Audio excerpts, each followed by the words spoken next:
It's a long journey, but this build is beginning to take shape.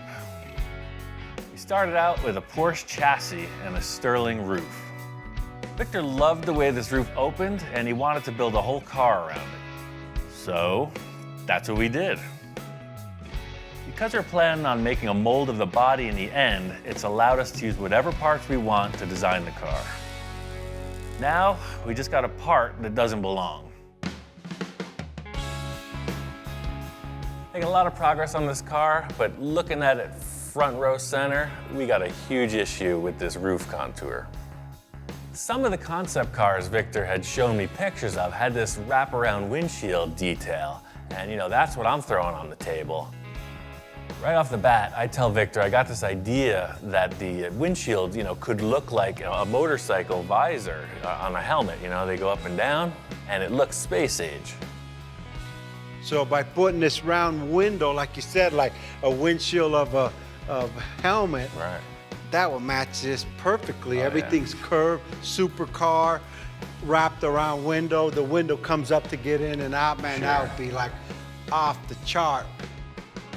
So can you achieve that? Well, I don't even ask. My question is, when? When are you gonna do it? Well, I think first we'll have to make a paper template.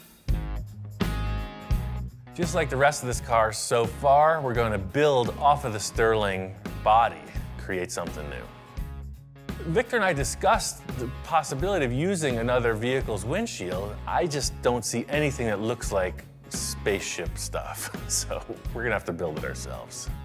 The thing is, if the windshield is just one piece and it opens with the roof, that's super trick. You just don't see that on the street.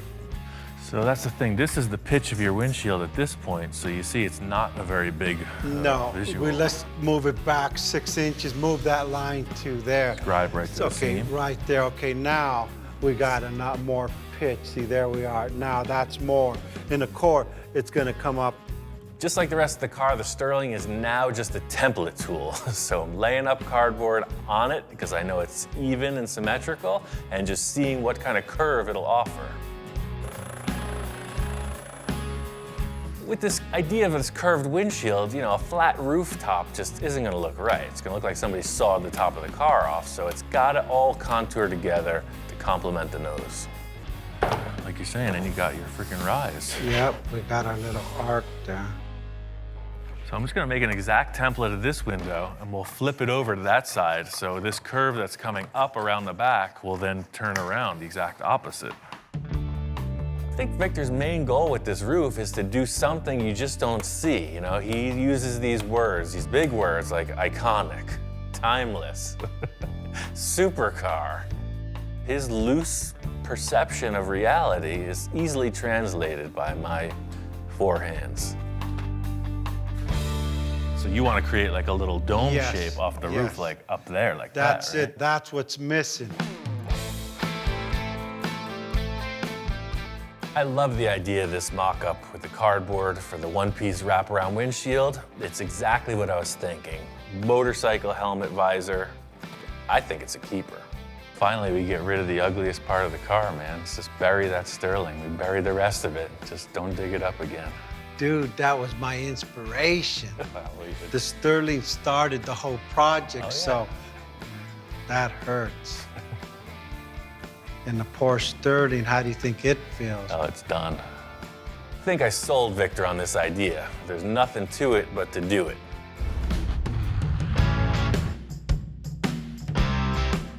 I sold Victor on this concept. All I have to do is accomplish it. So this is the template for the windshield. This cool visor-like wraparound deal. The challenge here is getting this template into a good plastic template. It needs to be like a rainbow. The plan here is to get down with my bad self. I got some acrylic sheet. I'm gonna make a better template that should represent this windshield in its three-dimensional grandeur. The reason I'm using acrylic is because it's very representative of how any material that supports itself will curve. The potential to create a glass piece in the end is totally possible by forming this out with acrylic sheet.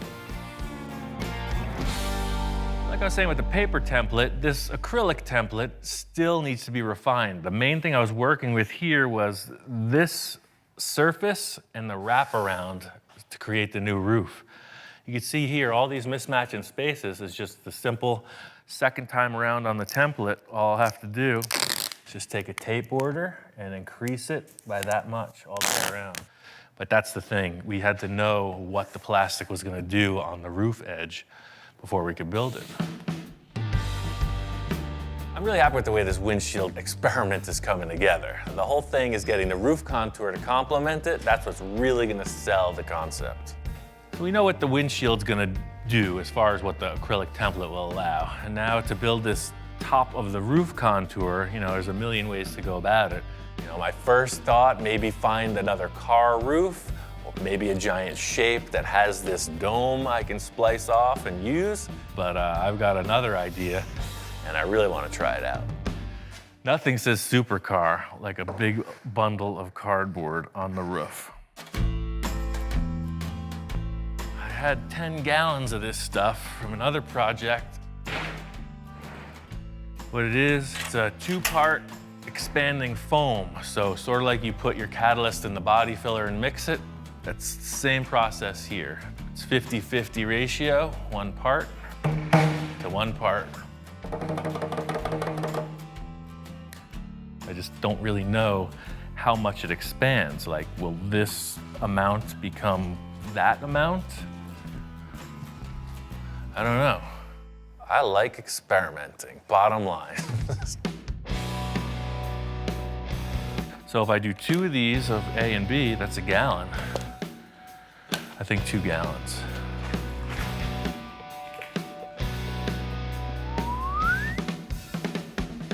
So that's 4 quarts of that. All right, 2 of those. And now you start mixing. The whole thing is if I pour it on the car like this, fully liquid, it's just gonna go through all the cracks. I don't know, I'm just mixing it up. We'll see what happens. I still got 4 gallons left. It just became twice the volume. Here it comes. Get ready. Whoa.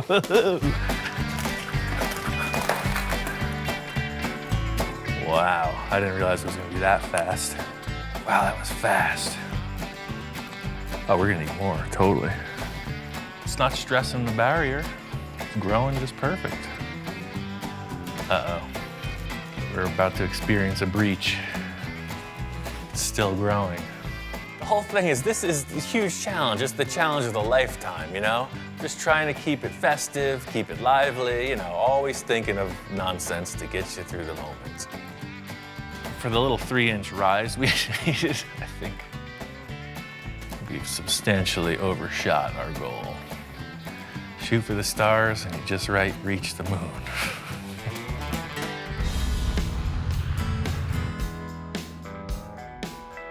What we have here is a giant lump of expanding foam that is cured on the roof of this sports car. I think it's pretty clear the muffin is cooked. Definitely like one of those things you see coming out of the oven. Totally strong. That's why I use this foam, because it'll be able to be carved back and be a really good base for whatever we do, mold-wise. That's like Christmas morning. We're unwrapping that gift that you didn't want. That gift from grandma, the socks or the slippers, that's what we're doing. We're just, how am I gonna work with this? Time to get medieval on this. Like the great sculptors of yore, starting with a giant block of marble, I will create a masterpiece. Crazy thing is I only need about that much of this giant slab, so it's gonna take a while. It's safe to say I overshot the foam element considerably. This is a lot of work cutting it back. It's pretty dusty. The good thing is I got these big air cooler fans from Portacool, and they are moving the air and keeping things fresh.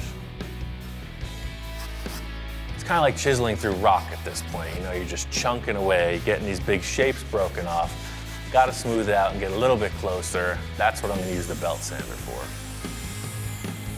Just eyeballing it. I know as long as I stay bigger than it needs to be, you know, anything goes. Wow, you got the sterling out of the sterling.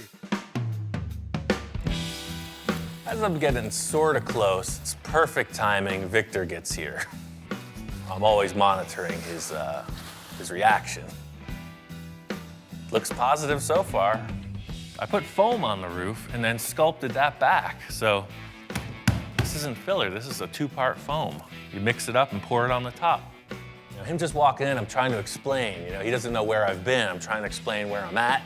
You know, see this angle, this complements that, and he's responding. You know what? Stand back and look at the side, because it's actually, check this out. I love the way that comes up and then back down. It gives you like, man, that car's going fast, and it's not even moving. Yeah. And no more sterling in the sterling in the sterling. Nope. Now it's just, I don't know, what is it? Concept, baby. Here, check this out. Now you get the look. That's why I got a solid black, so you kind of get the effect of it having a tinted window. That's the thing about making a model. You don't really understand what it's made of in the end. Pulling this protective coating off, you see a nice glossy surface. It looks like a windshield. That sells it. Yeah, see now it looks like a windshield because it's got that black reflection, right? Wow, I mean, That's cool. I mean, that's supercar. Yeah. Everything I wanted. The round windshield, we got the curve on the top, needs a little bit of adjustment. Yeah, but now looking at it, you know, that's the whole thing. This just being a mock-up with templates. Just with the way that the roof comes together, check out this line with the tape. You know, like that, so that this was the roof, and this line was kind of going back into the fender, you know? Yeah, because it almost looks like there's a flat top on it. That's a good idea, but watch, you stand back there, check this out. Victor's always talking about when you walk in the door and look at it, where does your eye go? What needs to be improved? He's saying that the windshield in the rear portion could be contoured a little, could be swept down a bit. And the more he's laying it out, it makes perfect sense to me. It does look way more streamlined. Let me spray that top of the window gray. We'll peel back the tape, and then we'll know what we're dealing with. This is exactly why Victor comes in periodically. He's not there for the monotony. He comes in, does a few checks, and then we move forward. And it gives you more roof. It actually looks like, you know, more structure on that thing. The modification in the back of this windshield area is just a perfect example of how things flow, according to Victor. One line makes the car look segmented, broken front to back. Another line makes it just follow through down into the rear portion. Yeah, so the whole thing is now on the other side of the car, it makes the roof look like it's just got a little cap on top. And by lowering that window line, it fits. Everything just flows right into the rear corners. It's them last little details to make these designs like work. Really happy with the way this roof concept has come together. There's just one more thing I got to accomplish to wrap this thing up.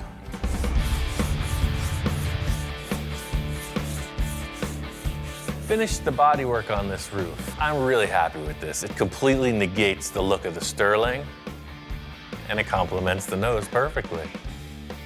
Victor's call with this line revision for the windshield nailed it.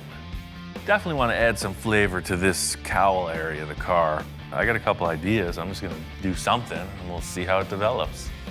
From the start, you know, Victor's coming up with all these crazy concepts. You know, he wants this or that or the other thing, but he doesn't give much solid direction in the beginning stages, so that's my opportunity for artistic license.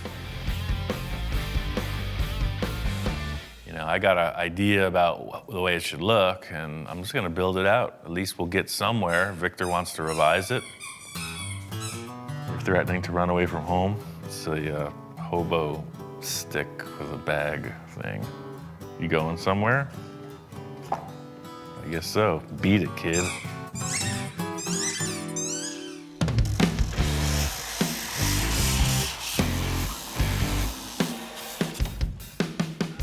In simplest terms, what I've been thinking about is creating like a cowl induction look.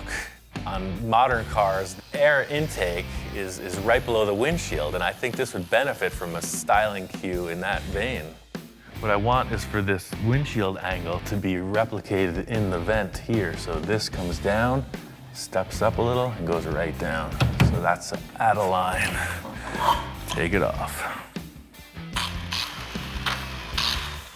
I mean, no mercy here. That's why we're building this model. First things first is to just hack away a large portion of the car that we don't need. What this is doing is twofold. It's shortening the perceived length of the hood, but by sectioning it down, it also makes the car look lower. It makes the windshield dive down. You know, it's aggressive.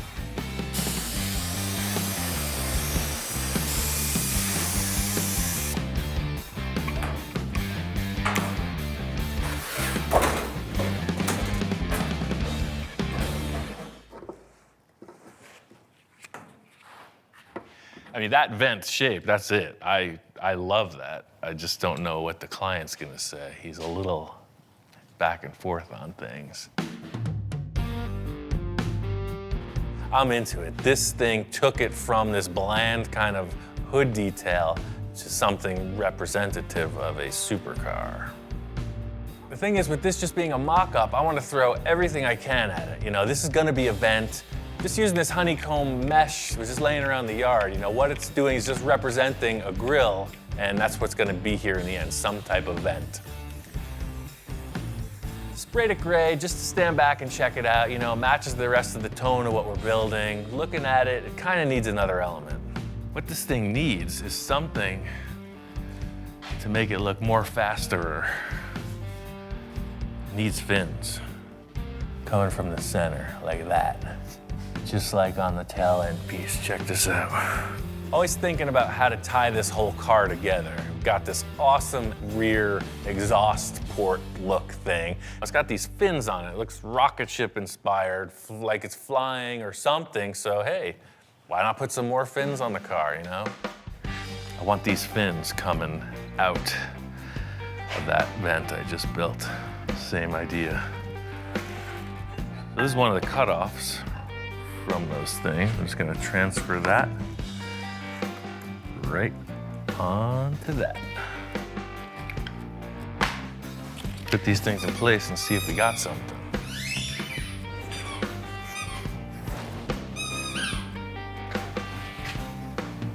Oh, that's mean, that's aggressive. That is the flavor.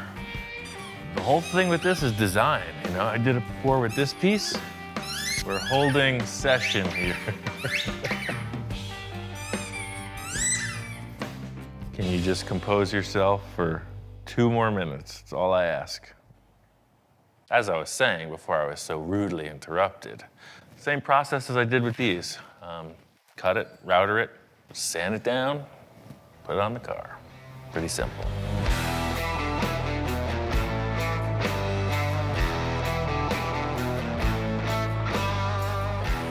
These little cowl fin things, you know, I want to make them out of aluminum. I want everything front to back to have the same stylized aluminum element. Big chunk of aluminum plate, cut it out, finish it, router it, finish it again.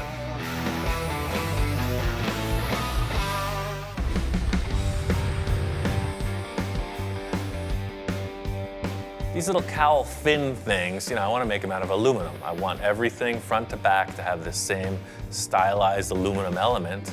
I got about 5 of these things made, and just as I'm finishing them, Victor's here. Yo, what's up? What's happening? What the heck you do to the car now? Well, we were talking about having a vent, right? Victor, understandably, doesn't know what's going on. You know, I'm working on these aluminum shapes, explaining what's happening. He's just kind of trying to take it in. Well, it needed something. You know, to me, the hood was just looking too long, so I created this vent around the windshield. And what's this all about here? I don't think I want cardboard here. He's all questions at this point. You know, I'm trying to describe it. It's like, hold on, let me just put him on a car, show you what's up. So just like with these cardboard templates, I made 5 of them, and we can space them out however you think is appropriate. They're oversized. So, something like this. That way it's like however we fit it out, they look like they're jutting out of the vent, aerodynamic. What do you think? Yeah, I really like that. That's like, it gives it another dimension. Look at now the car's jewelry, like yeah. flying without flying. I didn't want a spaceship. I just want a supercar. You gotta know I'm in the spaceship business, man. Victor really likes this shape that I cut out of the front. He loves the idea of these aluminum fins. He's just got a couple ideas about their final contour. At this point, it's simply trim and fit. We're gonna make the taper on this double-sided instead of like the bullnose flat front, and it's very minimal. Same look, just a refined concept. Yeah, what a difference too, and by doing that, the air comes in through the, the front of the grill, out to the roof and over. It's like, I could see this in a wind tunnel. All these refinements look really cool. Victor's totally on board with it, Everything's really coming together. The big issue is there's a huge hole in the side of the car. There's nothing there. What's coming up could be the biggest challenge yet.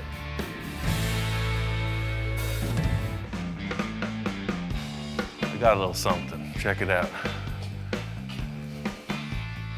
Carhartt collar. Oh yes, he's all about it.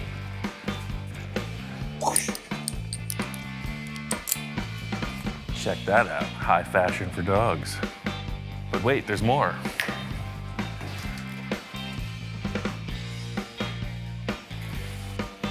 You know what that is, don't you? It smells like a fresh, new dog bed. What do you think about that? Oh yeah.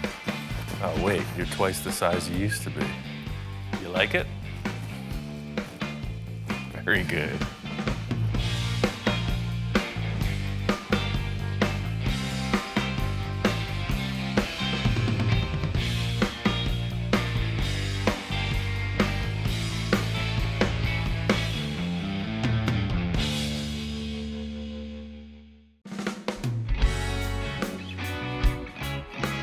This whole project started because I was looking to do something that I had never done before.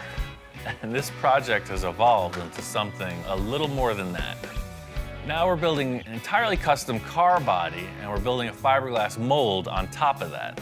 It's gonna end up kind of like a model car, except full size.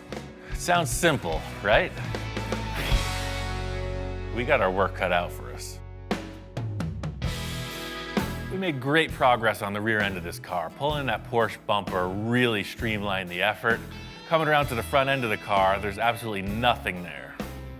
I've never built a car like this. We're doing it kind of piece by piece, but in the end, the car has to look like it was a solid design from the beginning.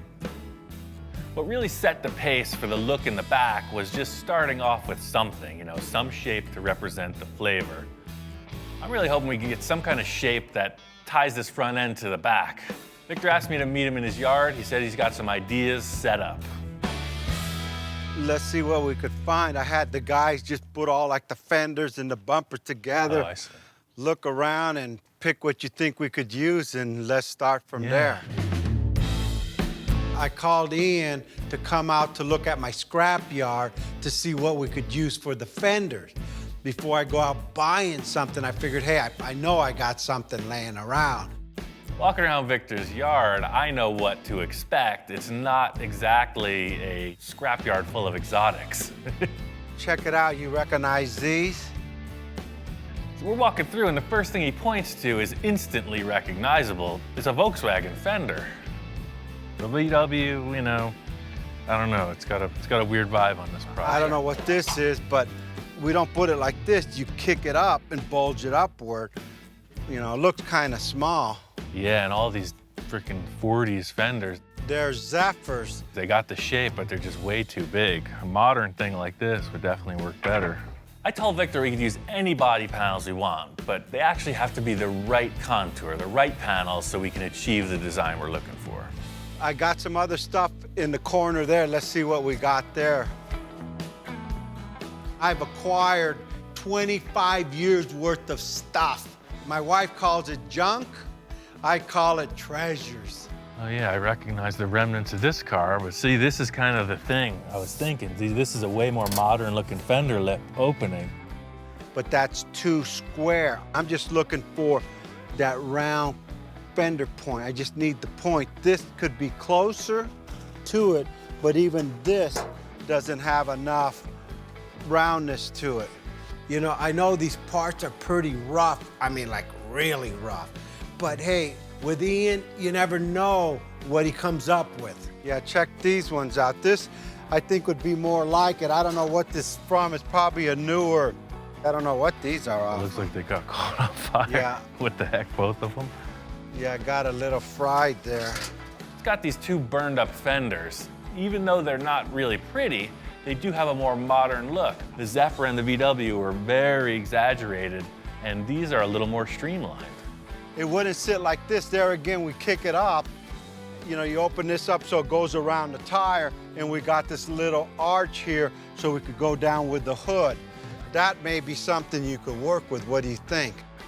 Victor's got a lot of wild ideas. You know, he's totally shucking and jiving. He's giving me the sales pitch of the century, saying we can pull this off with the parts that he's got. We just got to get him in the shop, see what happens. Just like everybody says, hey, if you build it, I will come. If I give you the points, Ian will make it work. Right. That's my philosophy. Here he goes. He's pulling me into another three-ring circus. Well, what's up with this bumper here? What the heck's this about? Building projects like this behind my back? It's something I picked up at Pomona. I mean, the price was right, I didn't need it, and I bought it. Looking at this bumper Victor has, it's definitely from a tuner car. It's not really the flavor we're going for, but it just might be a starting point. I don't know if this will just fit right on the car, but it's like the rear bumper. It's a perfect starting point. You know, we'll change the styling somehow, but it's already a fiberglass bumper. All right, let's try that out. I'll grab Yeah, the you got two two fenders. fenders in this. I mean, see what it does. Pretty loose looking pile of parts we got here. There is some potential, we just got to get it in the shop and see.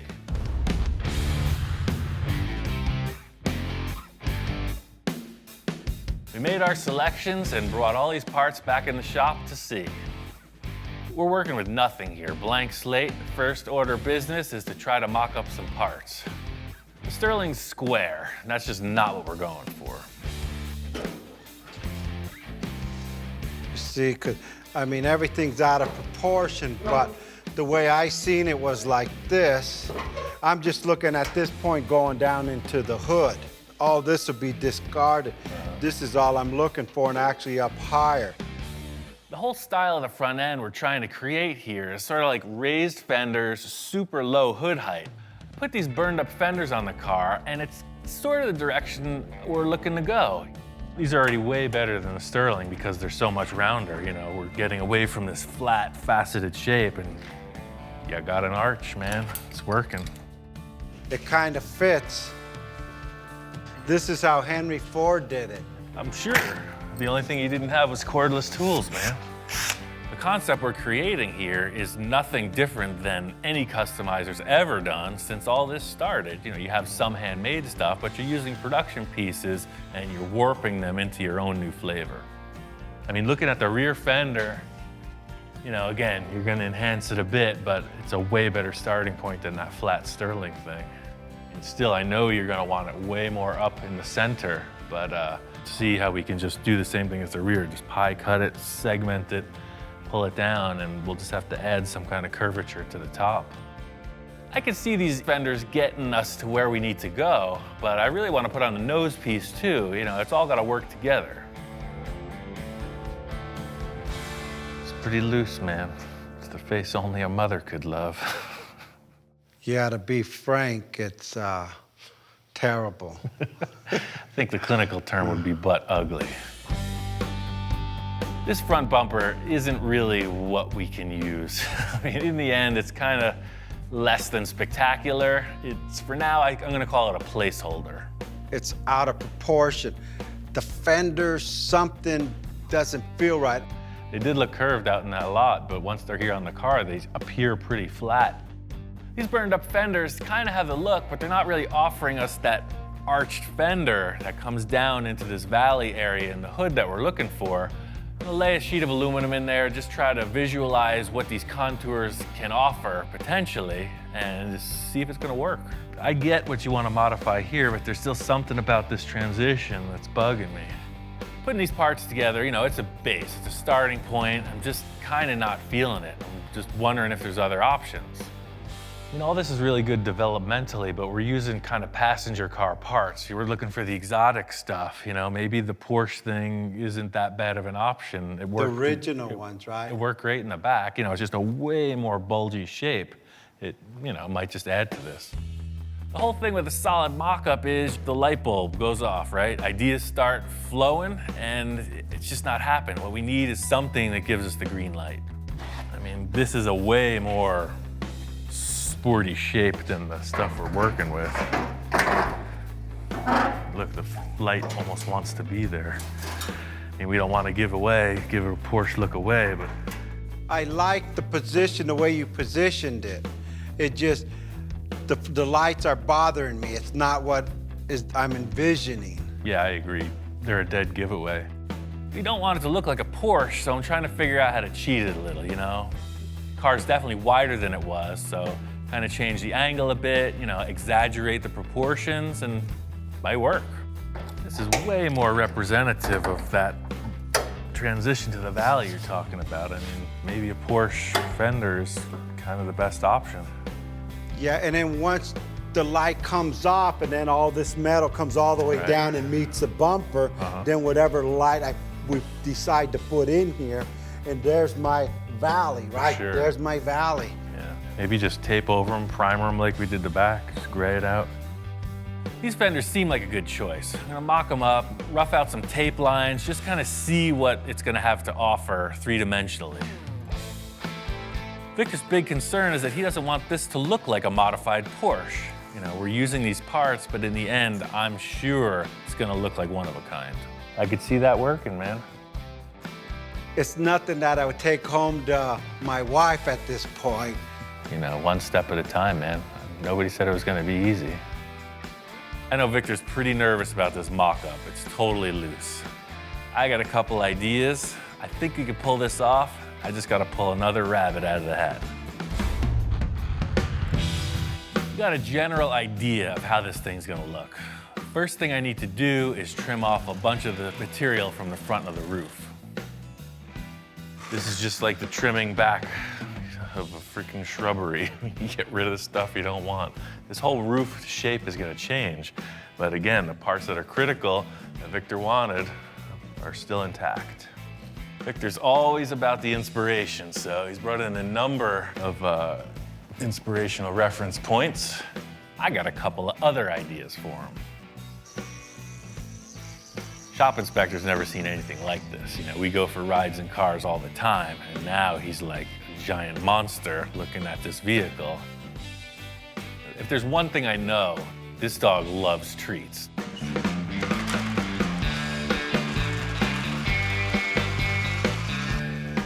Supercars. Super dog food delivery. Aside from all the busy work, you know, we got a car to build, on to the next.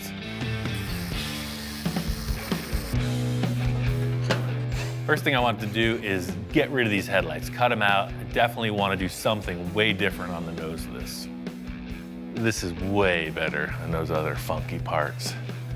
These fenders are just perfect. Because of the rim and tire selection, you know, the fenders were not going back in their stock place. So what I did was I moved them out, changed the angle a little bit, raised them up. So, you know, even though they are Porsche fenders, they're nothing like it if you put it side by side. It's pretty impressive. But again, there's a giant hole in the car. I'm thinking about one thing that just might work. There's one thing about that Sterling is it does have the flavor of what we're looking for. Just like with everything else, I'm gonna use the portions of it I think will work and cut out the rest. Love this surface. You can see we're right on this area Victor said he was committing to. This height flows perfectly up into here. Right here it starts to rise up, and that's the area that is a foul. Like with all the other components on this car, you know, we're trying to make it our own. The Sterling hood's getting trimmed way back. I'm just using the portion of it that represents the profile I'm looking to achieve. Perfect. It's very curved, even though it made it look flat to the eye. And by screwing it down, it gives us a perfect transition to these fenders. Just by removing the scoops and kind of trimming it back a little, I think this hood's gonna work. I just need to make some simple structure to attach everything, and then it's on to finish work.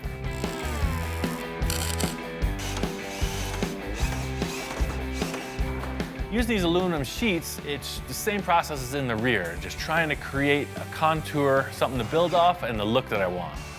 Being that this car is gonna have a mold on it, in the end, the construction here, anything goes. It's purely a mock-up. Now we're getting somewhere. This is all about the concept. I'm gonna tape some of it up, spray paint it, sit back, check it out. Getting these fenders mocked up, I really see the potential of this valley and hip fender aspect Victor was trying to get his point across about. I see a issue with that bumper. Maybe that one's not the right call for the car. We're gonna have to figure that part out. I'm positive this bumper is not the right look, but what it's offering is a structure to build off of. Welded in this mounting bar to support the bumper, but I definitely have to widen it. One thing I've learned from chopping up a lot of cars is to retain the look of the thing, you section it, it's gonna cut both ends off and widen them out independently. As crazy as this sounds, my whole idea here is to just sheet the thing with aluminum. You know, we'll have a blank slate and we can work forward from there.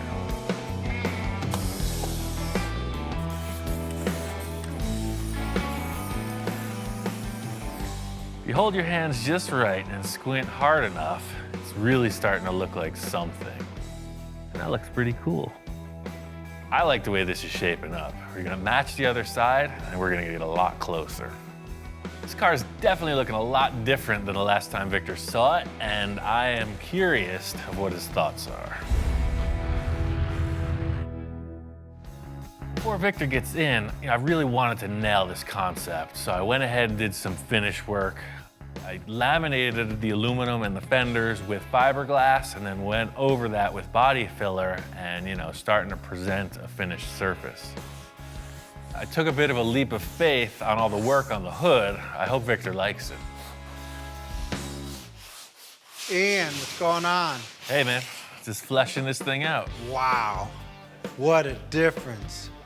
Last time I seen the car, I was having nightmares because the car wasn't quite coming out the way I see it. I love the lines, and there we go again. We got the fenders going down, I got my valley, then it looks like it ties in with what's going on in the back. Yeah, that skirt was just a generic layup for me to get some symmetry in the thing. That other tuner car bumper is a little strange, so whatever you want to do, man, it's ready. Victor loves the idea of the blank slate. Setting it up like this just gives you every opportunity to discuss more design. I was so tripped out last night when I woke up, man. This morning I got out of bed and I've been shopping. I need to get a front end on this thing, and I looked at 20 different styles and I think I found the right one. Victor says he's got something else to add to the car. I never know what to expect. All right, I'm gonna go grab it out of my truck. At this point, I'm thinking, hey, it could be anything. Hopefully it's not a new rear bumper. Ian, check this out. You won't believe where I found this. What the heck is that off of? It's a Lamborghini front end. Wow. Found a Lamborghini junkyard. Don't ask me what year. This is not what I was expecting at all. You see, I'm going about it with a bunch of aluminum foil and body filler, and he pulls out the supercar card. That's good stuff. It's not what I was expecting. Expensive. My back pocket's hurting. There's nothing here. Look. Wow. Does that look familiar? Wow. You're going for it, man. That's it. That's the right call. That's all I got left. The other thing looked kind of like a Honda tuner car. This thing is nasty.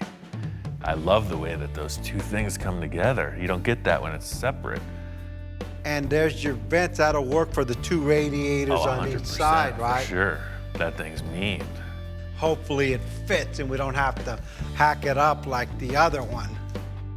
Just mocking up this Lamborghini nose, it's the look, you know? It's night and day between what we're starting with, that tuner car bumper, and this. It's like a super aggressive, really low. It's just a whole higher level of design. You know, sometimes I come in with something or use stuff I have laying around, and I gotta really pitch these to them. So I walk in with this Lamborghini front end. I knew I wasn't gonna have to pitch too hard.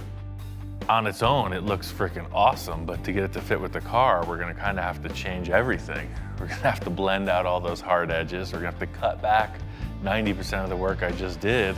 I got a couple ideas, man. The thing is, just get out the tools and try to make it work.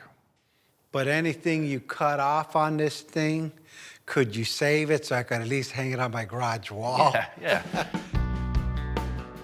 To get this Lamborghini nose on the car, I gotta undo a lot of the work I already accomplished, but hey, that's part of the mock-up. You know, this design is really worth the extra effort. Victor's kind of sweating it, you know, he doesn't want to risk these parts. He doesn't want to see me just chop them apart. I'm gonna send him packing, take a little of the pressure off, and get to work. I was having trouble conceptualizing what the nose of this car was gonna look like. Victor comes in with the heavy hitting part. These pieces nail it. My idea is heavy surgery. I'm gonna cut back everything I just did, splice this piece in, remount it, blend it together. And fitting up this nose, just trying to make it look like one piece. Somebody's gonna not be able to realize that it's 5 different concepts all mashed together. Definitely cutting off this edge here. So I put 2 fasteners, one on each side of that. I'm gonna cut this right off. When I blend it together, all this hardware disappears. So pretty much the surface does this. I don't know if you can see it, but I can. The whole thing with this process is it's kind of so reaching in the dark, you know? It's just looking for these little glimpses of hope to carry you through, because trust me, this isn't easy. This is like the challenge of a lifetime, and we're going about it pretty haphazardly. To fill in these gaps, the same process as with the fenders, just some aluminum sheeting, fiberglass, filler. You know, one thing I've always wanted to do is, you know, build complete car bodies in the style of Ed Roth, and you know, this is very similar to that. Glomming a whole bunch of stuff together, no matter what it is, and then making a mold on it. The thing with the mock-up is it's about visualizing if you can move forward, you know. So taping it up, spraying it gray, it gives you a perfect representation of a yes or no to your question. This is why I'm doing this with the gray stuff. So you kind of sit back, look at it, it's gonna work. You know, you got 2 drastically different styles in the bumper and the fender design, but we're gonna do a little deletion of both, defining ridges. We're kind of right in there. One thing about transplanting this nose piece on it is it doesn't really work with the ridges on top of the fender. The look of the other car was defined by these really sharp cuts in the body panels. This one doesn't have any of that. So I'm just gonna cut this off right here, and the filler's gonna delete this rise. The filler's gonna come right up and over, so you won't have this or this. That's the plan, and I'm sticking to it.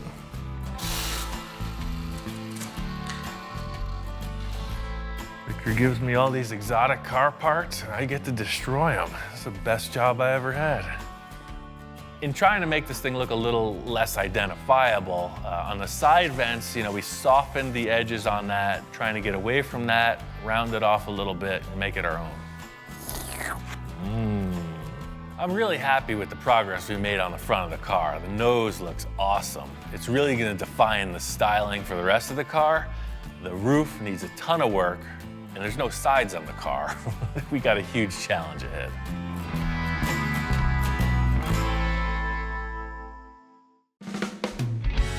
This build continues to evolve. When we started out, I wanted to do something I could really spend time on, something I had never tried before. And that's pretty much what I got. Building a custom body and mold over a Porsche chassis hasn't been quick or easy. But now we're getting to the point where we gotta commit and make it happen. It's time for the next phase of things. Got my friend, Hardcore Bob Gore. He's coming in to be the guinea pig. I mean, to help me experiment on this mold process. Oh, man. When I walked in, I was totally floored. He totally blew my mind when I saw what he had sitting there for me to work on. So, you know, Victor wanted a concept sports car. So this is where we're at with it. You're definitely on the right road there. Ian does classics and custom classic work and things that you would totally think of nostalgic, and it totally blew my mind seeing that, walk in and see that he's working on a supercar. Man, when you told me about it before and you sent me a couple pictures in the works, but this is this is beyond what I was thinking already.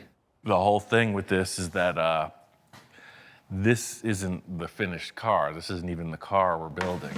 We're gonna build a mold on this. Why are you building a mold instead of just making this the car? Seems like every time I just throw this term, we're making a mold on the car, people just are all question marks. Bob's the same thing. Like, what do you mean? It looks like a car right here I'm looking at. And I'm saying, no, this is just a sculpture. It's about 5 inches thick. I was gonna say, it feels pretty solid. Yeah. And I'm creating a shell on top of it that is a negative image of the sculpture. Then you create another sculpture, the mold, and you get your finished product. By not creating a finished piece, by doing it more like a sculpture, we're able to change aspects of it. And in the end, the mold will give us a really lightweight finished body. But this thing has to weigh 3,000 pounds as it is, just the body. We started going over why he was doing what he was doing. And the thing that came to mind was, hey, we're doing this for Victor. And Victor is a master of change and improvement. I never would have thought of making a mold out of it. I would have just made the first initial car and said, there it is. Yeah, that's the thing. It looks good now, but the kicker is I've never built a mold this big. So that's why you're here. Guinea pig. I can blame it on you if it doesn't work. Right. That's the ball guy. I got a test piece over here, so we're just gonna make a mold on that. If that works, we're gonna make a mold of the whole car. Everything I've done so far has been in order to get to this mold process. So this is like the critical moment. I think we should do a practice on this Mustang hood because all these contours, if we can get it to release off that, I don't see anything with this amount of draft on that car. The first step here for me is to just examine the process, just test it out on something that doesn't have a lot of draft. In other words, not a lot of negative space that the mold can hook onto. So I've got this car hood and I think it represents a good amount of detail, nothing more dramatic than the shape we have. The worst case scenario is that we glue this mold to the car and we can't break it off. You ruin the whole car. You mean you could actually stick the mold to the vehicle itself, to the model? And that would be a disaster. Imagine we build this huge fiberglass structure and it's glued shut. We ruined the entire project so far. If this mold sticks to the car, all of the design we've done, all of the sculpting is at a loss. It's trapped in this giant blob of fiberglass. Bottom line is I'm trying to do everything I can to avoid that situation. So this stuff is kind of the formula that allows you to break the mold off, theoretically. Okay, the releasing agent. Yeah, part all paste. So I put one coat on already, but the information I got was you want 3 or 4 coats of this. So basically just brush it on and buff it off. All right, let's try it. I'm explaining to him the critical factor of this mold being able to release. You know, if it sticks to the car, it's a total loss. So in order for the thing to not stick to the car, it's all on you, buddy. Just as long as you do this one process right, we're gonna be okay. Wax on, wax off. Yes, Sensei. That's yes, exactly Sensei. it. The true joy of being in this managerial position at this point is that I get to stand back and watch the show for a minute. You know, I'm usually the guy thrashing, sweating it. I got the agent on there. What happens if I didn't get it on there the right way? I don't know. That's your job. Through this whole thing, Bob is super concerned. You know, he's taking this to heart like it's his reputation on the line if it fails. Bob's got this covered, I'm sure. Just have a little lunch break, watch the process. Can I have a bite of that sandwich, man? Let's go. After the release agent's in place, the only different aspect of the fiberglass process is putting this layer of gel coat. What the gel coat does is creates a nice smooth black surface. It basically keeps the fibers in the fiberglass off of the surface of the finished mold piece. What I'm gonna do is just pre-cut all this fiberglass, because as soon as that starts set and 3 coats of that, we're gonna just layer this right on top. It's all the same material. Usually when I come in, I get to watch Ian do his thing and then add my twist to it or whatever I have to offer to it. I didn't expect to be put on the hot seat and say, here, if this doesn't work, it's on you, Bob. This is looking good. You're hired. The resin sets up pretty quick. You know, here we are 25, 30 minutes later, and it's hard. It seems like we could pop it off. Wow, it works. At this stage, I'm 50-50. I have no idea. Just in putting this wax on the surface, what do I know? That's just what they told me to do. I've never tried this. Thing is, I'm just working the edges. You know, you gotta start somewhere. So I don't know if we're gonna crack this or break it. We're just working the edges, trying to get something to release. Holy moly. Yeah, baby. Look at that. Oh, man. Totally worked. As soon as there was enough pressure, it just released. It's about Victory. staying good. Victory. Bob was here specifically for this. If it went wrong, I could blame it on him. He's got to hit the road.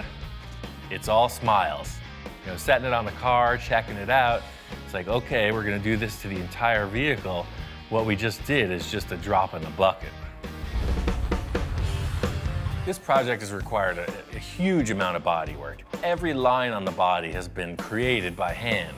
So Victor's guys are helping out on the side. Hector and Javier, ace body guys. They've been with Victor for years, and they're here on the team now. Ian, how you doing? Down to the wire, man. You've been sanding and sanding and sanding. Man. Looking pretty awesome, man. Victor hasn't been here for a minute, and the 3 of us have been hammering on this thing. There's a lot of dust in the room. Stuff's been happening. It's the thing, without these 2 guys, it wouldn't have happened this quick, man. Man, you're on. How you guys doing, man? You've been working out. That's I it. thought you were the guy that doesn't sleep, and you got my guys that are working 24/7. I'm the manager now. I stepped Hey, up, man. it's I get the about management. time, man. I'm glad. Victor's responding to all the block sanding. He knows what it takes to make a straight car. It's looking good. What I really wanted to show him was this mold experiment we just pulled off and how that's gonna transfer to the next step in the process. Well, we got this hood here. It was just laying outside.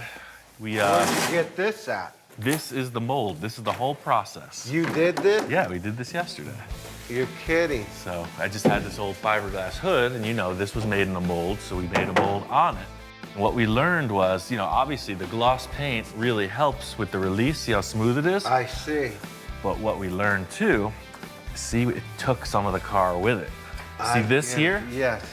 This was scratched in the hood, and of course, when you make a mold, you get a perfect scratch in reverse. That's pretty awesome.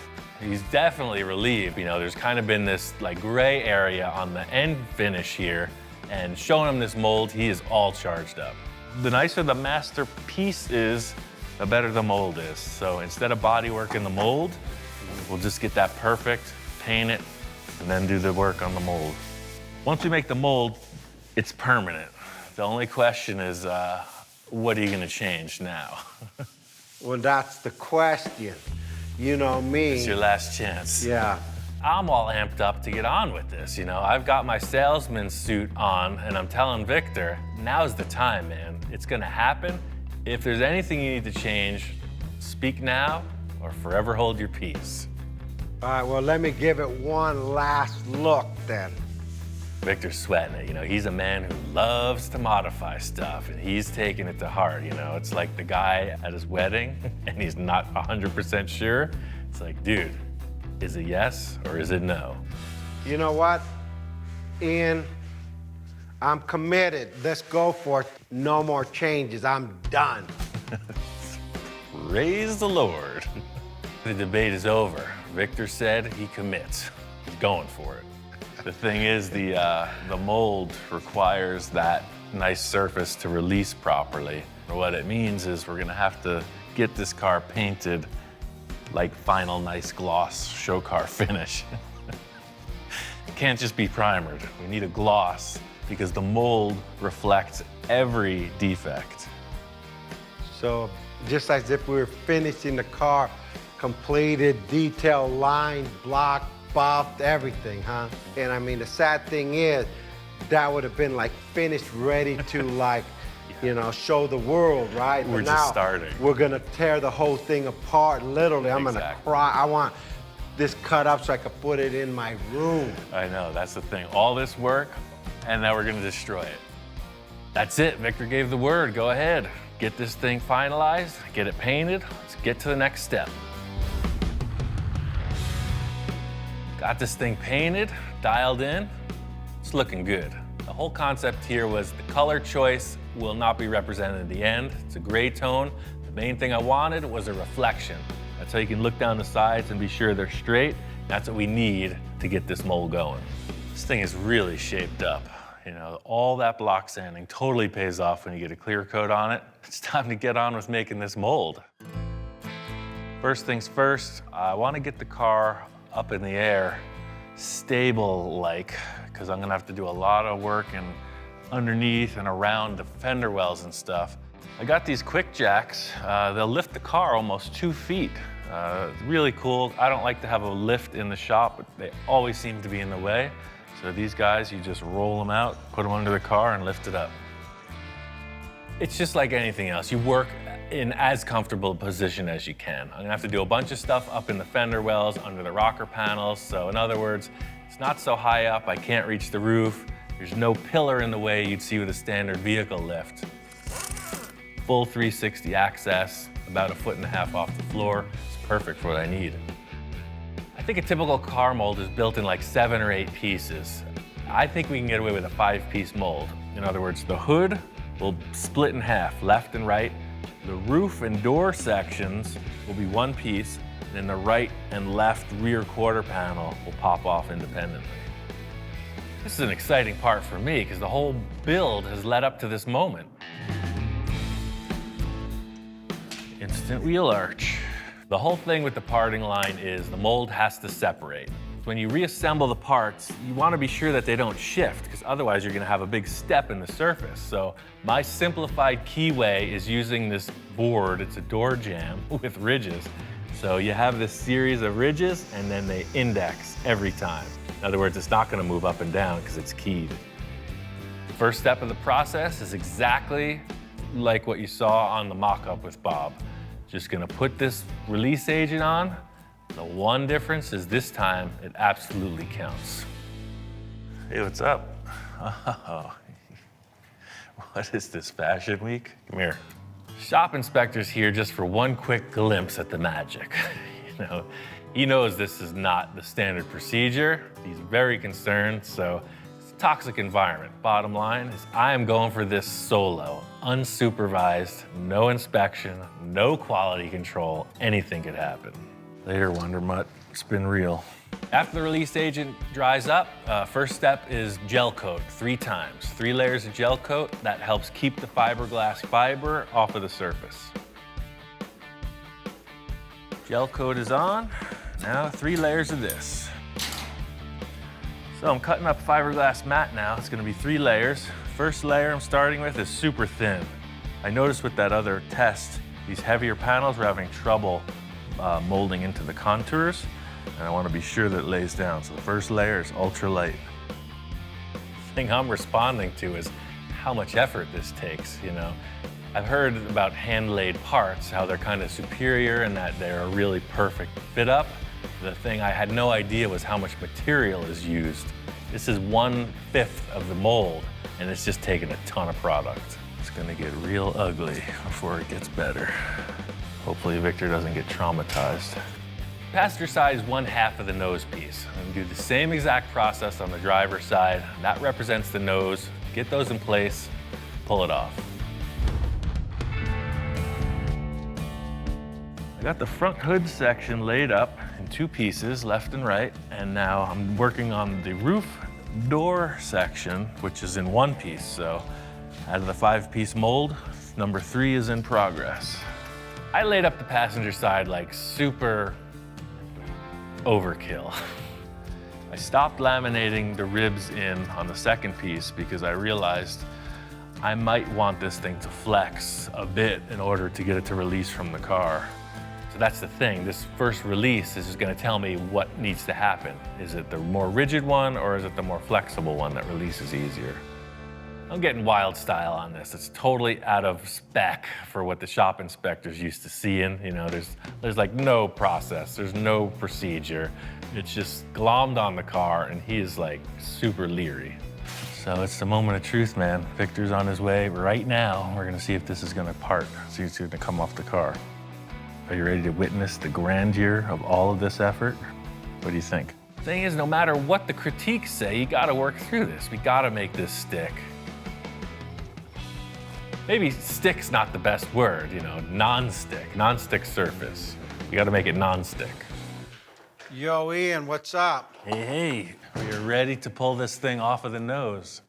This thing's looking like pretty interesting, to say the least, man. I told you it was gonna get ugly before it gets better. Man, well, it looks pretty impressive. It looks like you know what you're doing, so Hey, it's the first I'm time for banking on it everything. for the first time. I mean, you're running this thing too smooth. Yeah. Victor's concerned, you know, but he's confident as well. We proved the concept, Bob and I, with the test.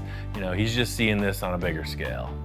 That's the thing, if this thing doesn't release, it's game over. We're literally starting from scratch, so. Well, your test mold did, so hey, this has a better paint job than the test mold, right? That's kind of what I was thinking. It's definitely set up. I think it just might work. Let's do it, start pulling, man. Dude, get ready.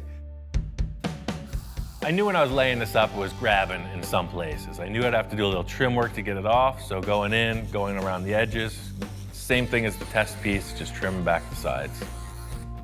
At this stage, I'm feeling confident. There's no reason it shouldn't work, but this is the moment of truth. We gotta pull this thing off. Going in, just trying to start this prying procedure, and I'm expecting it to pop, to release, like it did.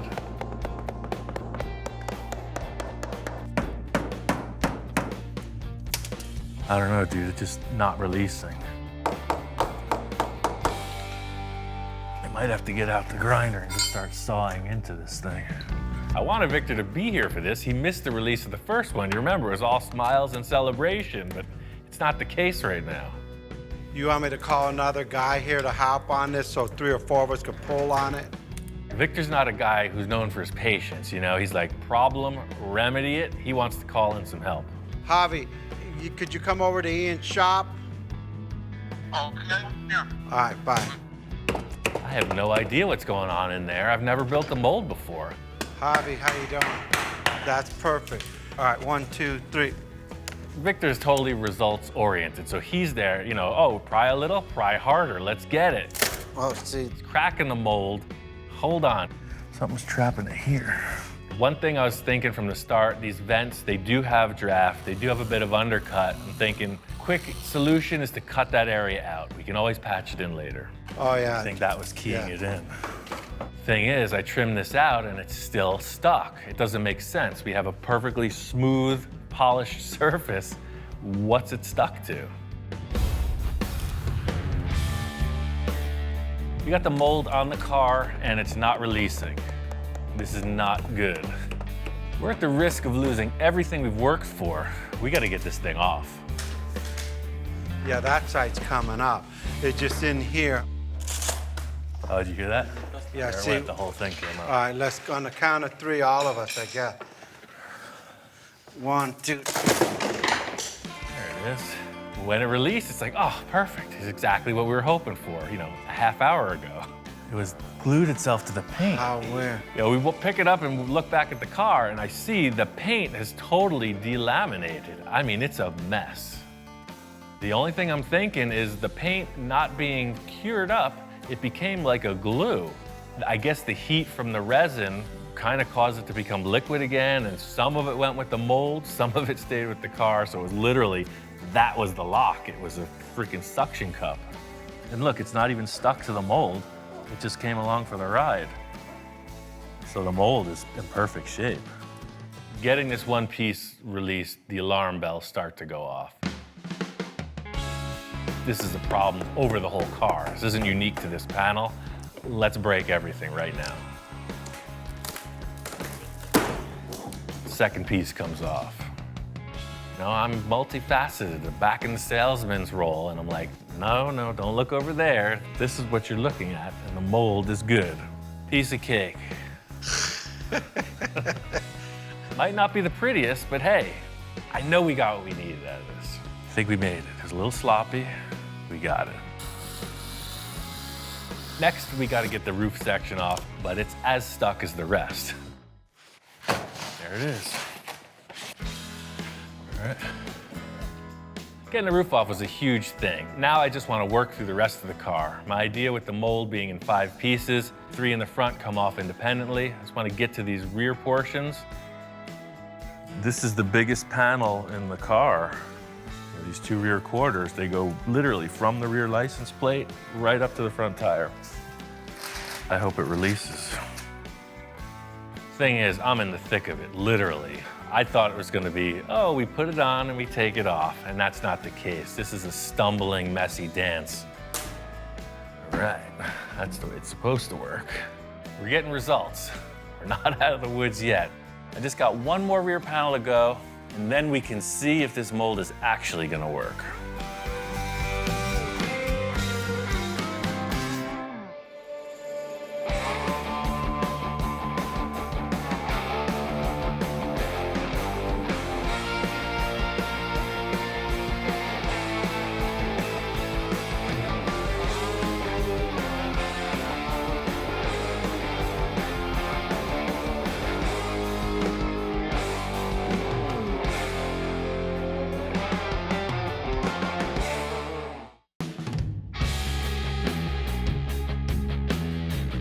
My friend Victor called me up about another development on a recent car project we had. I said, hey, Ian, the Grand Nationals is coming up in the next couple months. It's one of the best shows in California. We need to get the T-Bird in there. He says, yeah, that's a good idea. Let's do that. Victor's been a client for a long time. We made this bubble top T-Bird show car thing, full custom body, skirted wheels, hydraulic opening, clear plastic bubble top, just crazy, futuristic show car. Once I started thinking about Grand Nationals, I said, hey, we need to change the look of this car slightly. So I said, hey, Ian, do you mind if we blow another bubble? His eyes like lit up and go. I don't know if it was a sign of happiness or a sign of, oh, shoot, what's this guy get me into this time? Trying to create this clear plastic bubble top was a crazy ride.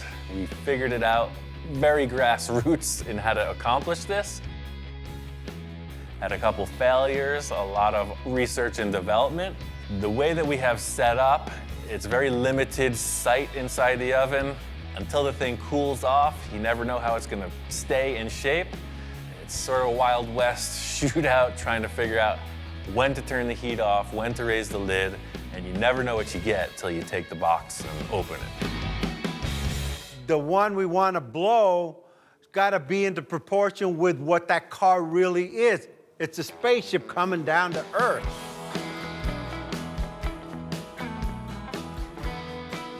This is Victor's mode of operation.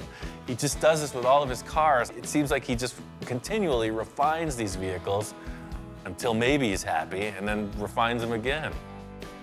I know the car's gonna get a lot of attention because it's unusual. They're gonna go, why would this man do this to this car? And I'll just say, hey, well, Ian told me to do it. I'm really excited to get this thing to the level where he wants to show it, and hey, what's not to like about an awesome car show? I get over to Victor's, and he's got the whole T-Bird torn apart. It's taken back down to primer, and it's like Groundhog Day. It's like I'm revisiting ground we've already covered. Just like all my projects, I'm my worst critic. I mean, everyone thinks it's done, and I'll say it's done, but in my mind, what if? So there was a lot of what ifs on this car. My idea was lower in the front, bigger bubbles in the back. We got the classic setup. We got the barbecue grills, we got the wooden buck, and we got the box set up, just like we did the other bubbles. We're gonna blow one more bubble and try to refine it just a bit more. Practice leads to perfection. So we kind of revisited all our issues with the earlier model and stepped it up big time. Way more structure, new wood, stainless steel. Victor's bringing in his backhoe this time. You can see his game is in serious mode. None of these flimsy contraptions to lift the unit, full hydraulic power. It's on. At this point, all the preparation is prepared. Nothing to it but to do it. Light this thing and let's get it on. It's really hard to compare this to anything else. It really is more a leap of faith than any other contrived recipe. I know the scenario that goes on. You heat the plastic up and you get a shape, but none of them have come out the same, so I don't know how to dial this process in. I just know we get some kind of result every time. All right, everything's on low, box is shut. Victor's the main cheerleader in this event. He's convinced that it's gonna happen, but I'm trying to come up with a defined result. That's the real challenge. Are we ready to fire her up or what? And I said, well, let's go for it. And I mean, go, go, go, go, go. And he said, slow down. I said, no, Ian, we already know how you've already done 3 or 4. This one should go easy. Well, we got kind of a weird issue. Look how wrinkled up it's getting. You know, we rebuilt all this and insulated it so good. It's on low and we're already at target temperature after 15 minutes. He's got his little heat measuring mechanism or device, you know, going all around. He goes, oh man, this thing's heating up too fast. This is where the alarm bells start to go off. When you change one thing, you change everything. We refined the whole unit and now all the calibration is off. We're at 330. Sides though, where we really want it to come up are only at 320. So the center of it's definitely hot, but the sides aren't. Well, we're not getting consistent heat. The back is 20 degrees cooler than the front. We're just having inconsistent heating issues here. You know, one minute I feel like we're winning, the next minute we're failing. I'm adjusting the grills, I'm trying to adapt to the current conditions. Bottom line is the plastic is heated up. We gotta do it right now. We got one last shot at this, so it has to be right. It seems to be doing what we want. All we gotta do now is pull it out and see. Oh!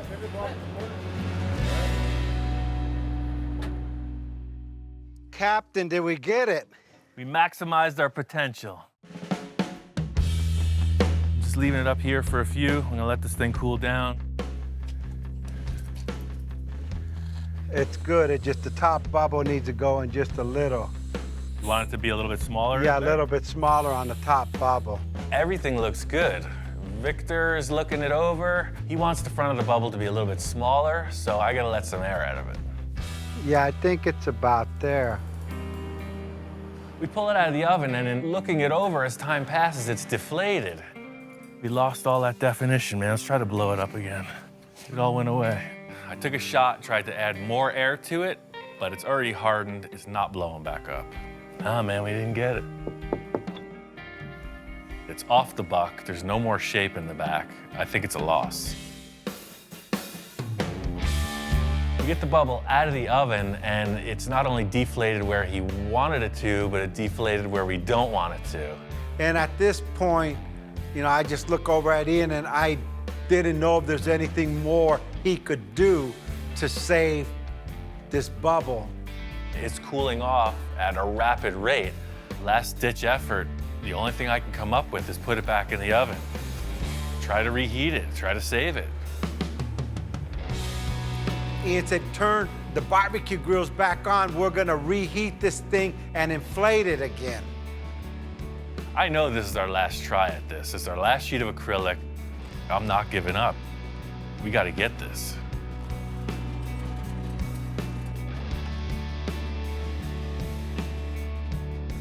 Victor's a great client because at times like this, he keeps his head together. Somebody might fall apart in a crisis situation.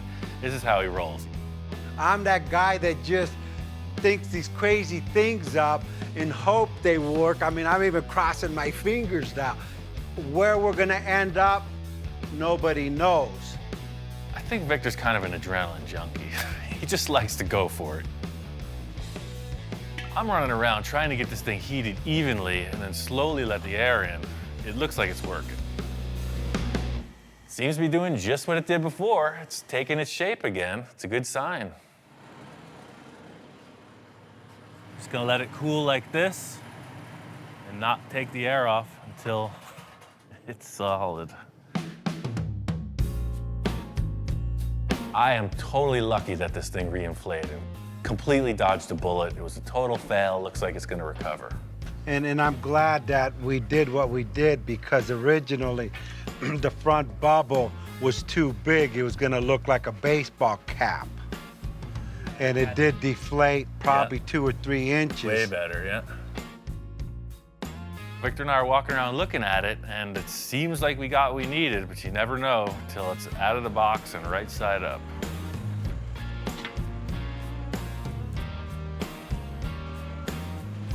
Victor's got his measuring tape, getting all science on it. I'm not gonna be convinced until we see it on the car. It's like, what the hell is that? Hey, it's some kind of cocoon alien being coming down to Earth to visit Trump. Just like with the setup, there's a lot of tear down. Now let the thing cool, unbolt it, unscrew it from the backboard, trim it out before you can even see it in place. This is it. It's our last chance. It's this or nothing.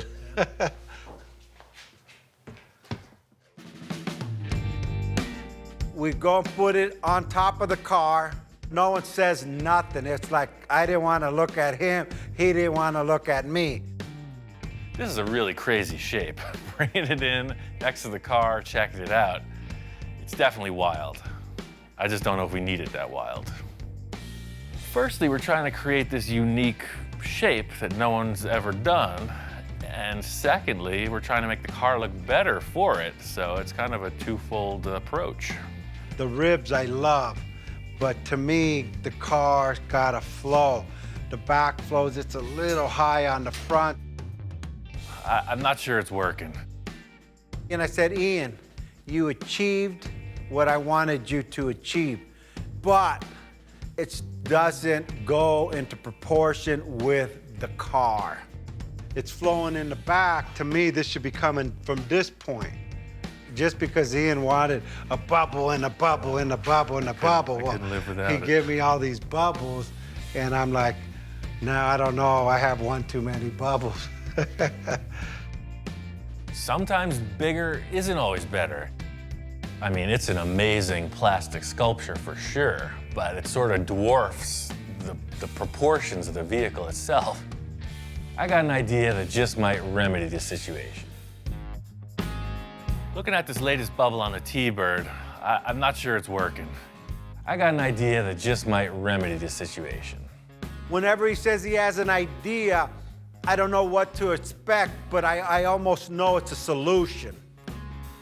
Sometimes you gotta take things to the extreme to realize it may not be better. The whole grass is greener on the other side scenario sometimes doesn't stand up. Got me thinking about one of the earlier ones we made. The second bubble we blew was actually really nice. It was almost like a chop top. It was pretty low, super streamlined, just a perfect shape. Ian said, hey, remember the second bubble we did like a while back? I said, yeah. And luckily, I don't want to say hoarder, but I don't get rid of nada. I told Victor about my idea to use that bubble, and he ran with it. Now that we got this old bubble, it has a different flavor. Now it even goes more into the spaceship looking kind of deal. So I'm thinking, hey, I'm gonna redo the paint. I call my airbrush guy, you know, the wrap guy. I'm gonna change this thing all up. Victor had some really cool paint ideas, and that just set it off. I'm really looking forward to taking this thing to the Roadster Show just to show off the design that we did on this car is just out of this world.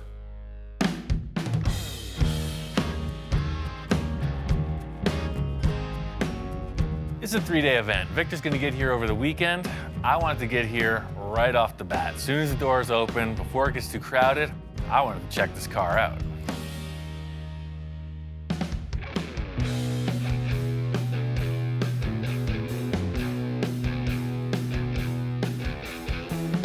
Finally got this car finished.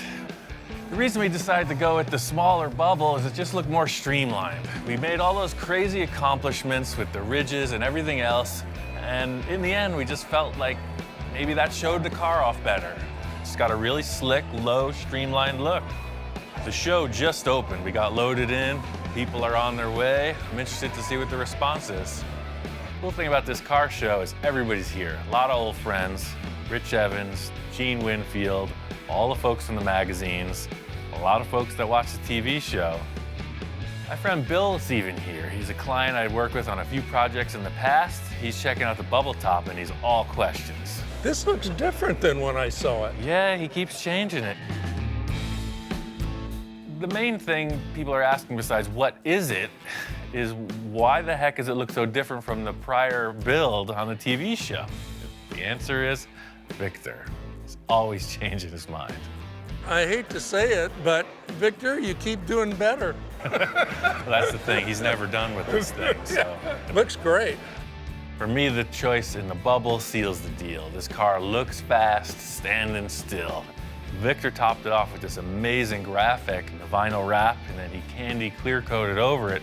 The car really looks 10 miles deep.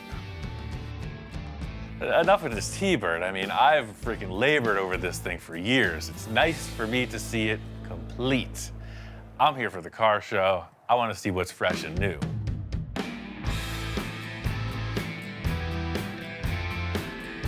There's every different style of car here. The one thing in common is that they're all super refined. This is a top-notch event. Gotta check out the lowriders. This is where it's happening. I'm just always fascinated with the paint jobs on these cars. The hours they just spend on a paint job, it's like it takes as long to build a car as it does to paint it. Look how the pinstriping just freaking lights up on this.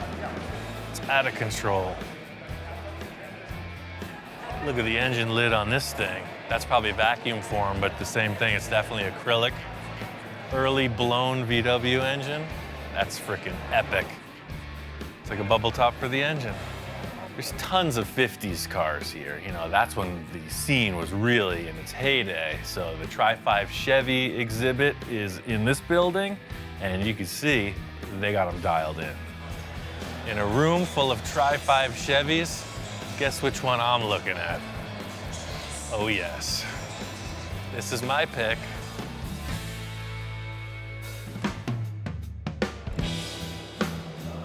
This is a car built by Gary Wales. I was introduced to him at the Pasadena Art Center show. If you don't know his name, look it up. He's incredible. He should have a show, not me. Built these giant vehicles out of antique truck parts. He builds hot rods out of super nice, like Rolls-Royce parts. Just incredible craftsman. When I grow up, I want to be just like him.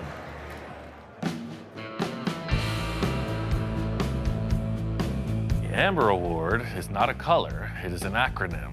America's Most Beautiful Roadster. That's what the Amber stands for. And it's like the world-class, best of the best, most beautiful roadster. This room is all the Amber Award contenders, and if I had to pick one, this is my pick. Well, this thing is completely customized, every bit of it, but I like the fact that it doesn't try too hard to look expensive. It's easy to just get carried away with $1 million schemes, and this thing is just classy.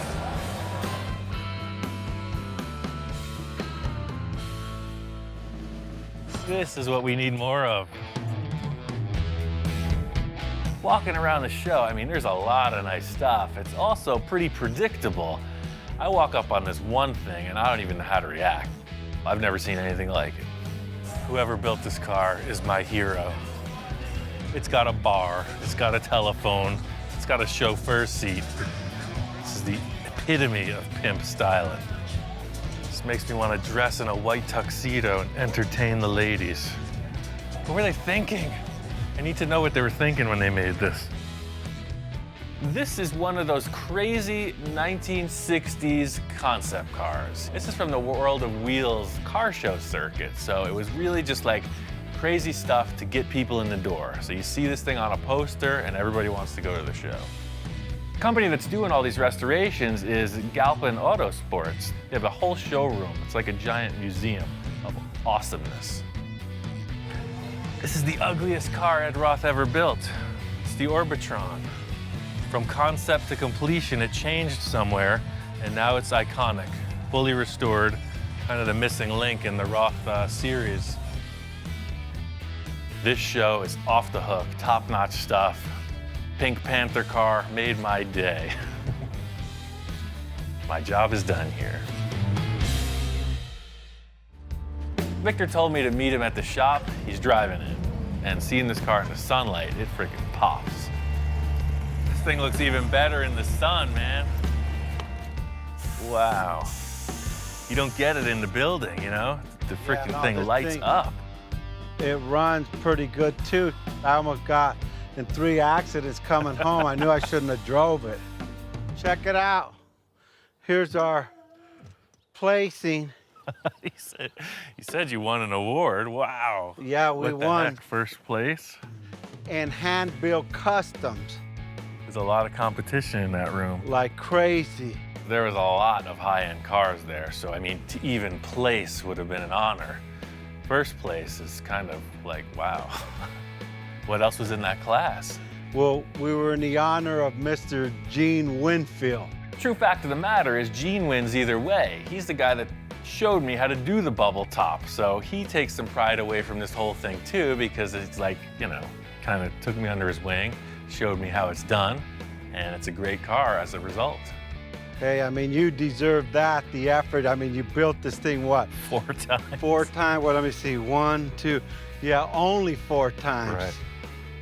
I really am breathing a sigh of relief for Victor, because this is like his payoff. You know, he's all about showing his work. Finally, we get some kind of end to this quest, and he gets a trophy out of it. Thanks for all that help, man. Look at what It's freaking great. we did. You building it, place. me with a little bit of input. Yeah, the thing you have is the tenacity, man. You just keep freaking doing it, you know? When I'm done with a car, I walk away from it. You just keep hammering it on this thing. Now that the car's outside, standing back and looking at it, this top was the right call. That's the thing, it didn't need all those ridges, man. This side profile with the way the windshield area comes in and then it flows right out the back. This is the right call, man. She looks like she's going at a standstill. And then these stainless trims, this is the call. That seals the deal that there was never any doors on the car, man. Looks great. Hopefully we don't see this car a different color tomorrow. Not for at least 6 months, I promise you. That's the big thing about car shows. You get all charged up. You see everybody throwing their ideas out on display, and it just gets me thinking about the next project. I want to get something going to top everything we've done ever for the next stuff. I mean, this car is pretty far out there, man. How are we going to top it? Well, Ian, we got this far. You won first play. All the little stuff we changed on it through its evolution. Now what?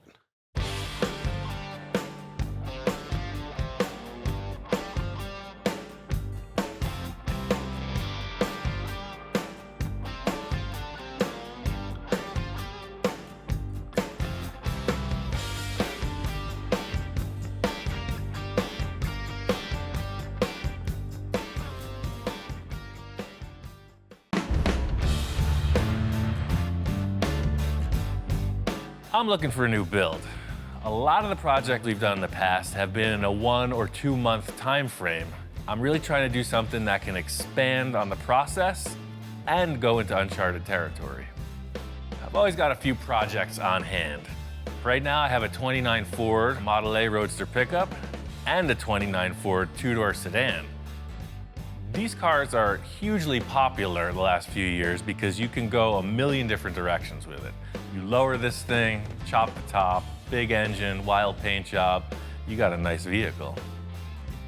This Roadster pickup was gonna be a bit more of a conservative project. I've got 4 full fenders, hood, grille, and I was hoping to make a removable hardtop roof. It's like a giant go-kart. If you've driven one, you know, they're super fun. This one's set up kind of highboy style. I was thinking maybe full fendered, something a little bit more adult looking. For me, I like the crazy stuff, something that's really going to challenge me.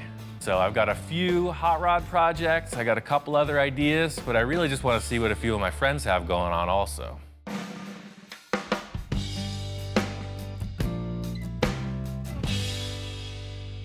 I put a few calls out, and the first guy to respond was my friend Bill. This thing is awesome. Isn't that great? Bill didn't tell me much about it, but he said it had a lot of character.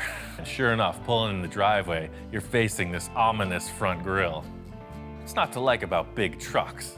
This is what they call an R190, 1953. I saw it at a truck show, and I loved it. I had to have it. And it's all original inside? It's very original. I mean, original motor, inline 6-cylinder. They called them a red diamond. I just couldn't pass it up. It was such a nice vehicle. And of course, you can do your magic with it. When you think big rig, you think tandem axles in the rear, just this big giant thing. But this truck has got like a giant pickup truck look. It's got a short wheelbase, but it has all the heavy duty stuff. And the winch That is awesome. is a hydraulic PTO-driven Right, winch. big chain off of the freaking drivetrain. This is a really complete truck. Walking around checking it all out, it's all there. I'm sure this thing is roadworthy. Oh, and the interior is like totally nice in here too. It's not all beat to heck. Somebody took care of this. Fire it up. Yep, it's a runner. Take it for a ride. The whole thing about a big truck like this is you never know how it's gonna drive. So immediately stepping on the clutch, everything's smooth, it shifts really nice. It's got an air horn. I mean, come on, what's not to like about this? This truck is definitely an option. You could tell it's got a lot of potential. Pretty darn nice. I don't know, man. Test drive is kind of the temptation. Well, don't have to worry about this, because you know me, I don't get rid of anything. Unless I I just take keep it, unless you raise your hand. Next guy on my list was my friend Jack. He does all the upholstery for me, and unfortunately, he's got the car thing also. He says he's got projects galore. Hey, Jack. Ian, how you doing? I'm ready for a new project. What do you got? Well, I got a few items here. No, I've been I looking get this at 65 Rivy. Uh-huh. It's been sitting here for a while. Yeah, I love these cars. Jack is one of my clients that is not afraid to do the radical stuff. We proved that with his last project. I knew he had this Riviera. The sky's the limit with these cars. And we put a LS1 in it. Oh, cool. And I rolled the pan on the bottom here. I was Finally. just kind of making it a mild custom. It's got a great line. Especially, I love the rear quarter panels and the way the C-pillars come into them. He says this one's game. He's ready to rock on it, so we'll check it out and see what he's got. And 54 Chevy. Two-door hardtop. Right on. And I also have a Ranchero down there. Oh, 57 Rancheroo. I've got 3 projects. right. And no, I don't have enough time. So if you want to take one of these and do it, it'd be fine. Well, I've got a lot of ideas for this and that Riviera for sure. My one main wish for this next project is something that I can really spend a lot of time on the fabrication aspect of things and the creative portion of it. Instead of just trying to pick one idea and run with it, I really want to develop something awesome. One of my other clients who got back to me right away was my friend Victor. He was kind of vague. He wasn't telling me what he wanted to do. He said, hey, meet me at this car show. Let's talk about a few things.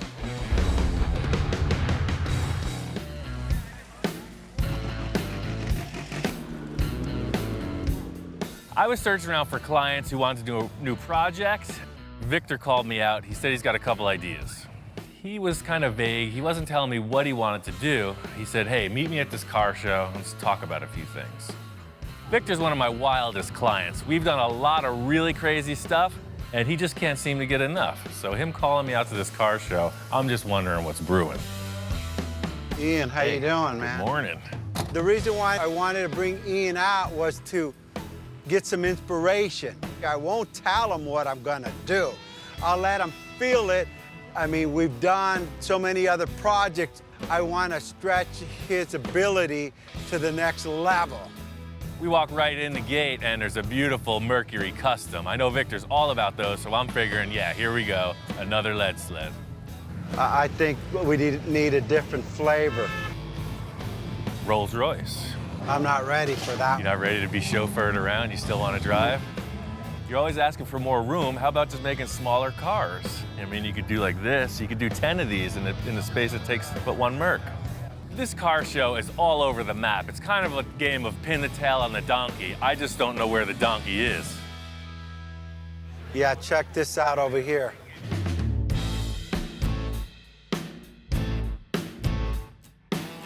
These things are crazy, man. I've seen them, but I've never really paid much attention to it. But the more you're pointing them out, it's pretty amazing. Look at the way the fender line, and then you have the huge negative cavity where the air intake is. And as we started talking, everything fell in line. He started to become impressed with all these supercars. Hey, look at these vents. Hey, look at this. Look at the engines. Look at the way they flow. No, now I'm starting to get the idea of what you're talking about. All these styling elements will somehow translate it into that Volkswagen over there. It's perfect. This is what I'm talking about. It's your classic VW. And if you want to do some kind of an awesome styling exercise, the Volkswagen platform is ideal for that. And the engine, I mean, listen to it. It's got that iconic sound. Yeah, no, that is, but I'm out. I'm all on board, and Victor's like, no, that's not what I'm thinking. It's punk rock, man. I'm out. That's my flavor. I want that stealth.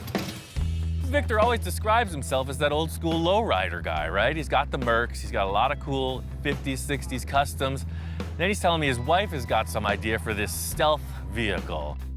First of all, my wife said, honey, why don't you build a stealth? And I'm going, stealth, stealth. You know, the stealth bomber? I go, that's interesting. As I start to look at these supercar, Ferrari, Lamborghini, they have such a stance and a look that's just amazing. When they're standing there, it looks like they're going 100 miles an hour.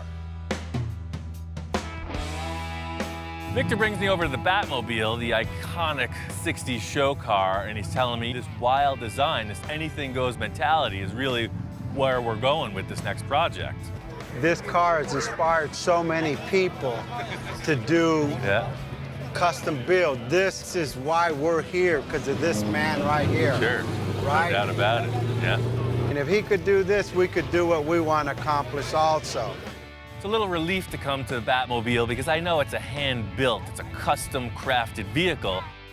We talked about Barris, we talked about inspiration, we talked about the fabrication, what it takes to do it. And I said, Ian, anything is possible. Victor's got these crazy ideas of some kind of an exotic sports car. I have no concept of this type of vehicle, so it's a path in a whole new direction. This is the flavor, man. That's something that you were meant to build your entire life, man. That's it. All led up to this. It all led up to the finally arrived. I never want to be stagnant, you know? I'm always looking for the next thing, the next hurdle to jump, and I think Victor's setting it up big. Victor brought me out here to his nursery. He says he's got a car he wants me to check out. The heck is this thing? Yeah, I got this at a junkyard. Oh, perfect starting point. You never know what we're getting into with this guy, but pulling up on it, I can see it's got a really low profile in the nose. I don't know what it is. Check this out.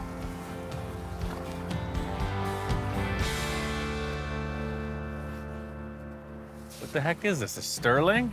I don't know, nothing. They just delivered it. They were gonna crush this thing. I said, no, no, no. This is our starting point. No, we're building a world-class show car. We need this ugly duckling from the junkyard. I get it. Yes. Perfect. That's your MO. Everything you've done has been a pile of doo-doo comes out to a pile of diamonds, right? Doo-doo diamonds, baby. That's what we do here. It's a kit car from the 70s. It's not exactly a Lamborghini. I think this thing was going to the junkyard for a reason. Well, that's Where's the rest of it? Shoot, I better plead my case here. So I said, hey, Ian, check this out. The main reason why I want this car is for the roof. Oh, right, yeah, I've seen these before. I know exactly what this thing is. The main thing that Victor's talking about is how this roof opens and closes. It was disconnected, he wants to try it out. He's saying that that's the #1 selling point of this whole concept. I bolted the roof on, hooked the battery up to it, and who knows, let's see if it works. Well, I guess fire it up. Let's do it. Yeah, yeah, huh? Now that's what I'm talking about. Totally works. That's smooth, too. Yeah, yeah, baby. That's freaking cool. Yeah, then you get in. This is the coolest, ugliest car I've ever seen. See? Yeah, look at that flavor. I mean, look at that thing. That's cool, man. Supercar. I mean, the rest of it's irrelevant. That's what I wanted. The Right. rest of the car means nothing. As long as we got this part working, we design around that and we got it. He says, don't look at anything else. The roof feature is what we're going with. We're building a whole car around this. Does it run? I don't know. You don't even care, do you? I don't even You just care want to if see this these thing two runs. motors work. Yeah. I told him, hey, Ian, if you want to get it running, go ahead. I got to go to a job right now, so I'll be you back at the shop in a couple hours. I have a lot more surprises that I'm going to show this man. Closing the capsule. Watch your head.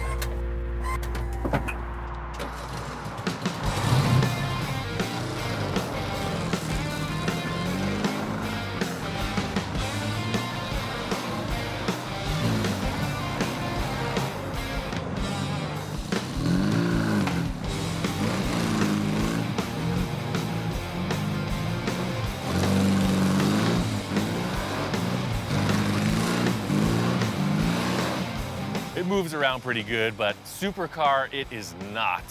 I can't wait to get it back to Victor and see what he's got planned. I'm really not sure where Victor's going with this whole concept, but he's happy with the way the roof functions. You know, I just wanted to get it to his shop and discuss it further, find out what's really happening. Hey, Ian, you beat me back to the shop, Dude, man. I got this thing running. I drove it all the way here. Everything about it works. The roof opens. It's all about just changing the look of this thing. I'm glad to see you got it running, but I'm not really concerned with that. Let me show you what I'm thinking. Remember, I don't want a kit car, and I don't want a Sterling, and I don't want a Volkswagen. I don't like anything in the front end of this thing. Nothing. Me either. We're looking at the front of the car, and he's like, I don't like any of it. We're gonna delete this. He comes around to the back. He says, I don't like any of it. We're gonna delete that. He's looking at the sides. We're gonna get rid of most of this, and we're gonna enhance everything, which is a pretty vague description. I hear you, man. All we gotta do is change everything. Typical story. I got a lot of ideas, but I don't want to really spit them all out or tell them to him because I want some of his input too. Remember, we're building a supercar. We're not building a 50s custom one-off, one-of-a-kind, That's the what most I love awesome about car this, out right? there. Yeah. With all the other stuff I considered, that's why I was hooked on your idea at the car show because, you know, it's kind of like what we're doing with the customs. There's no rules. It's just a different shaped car.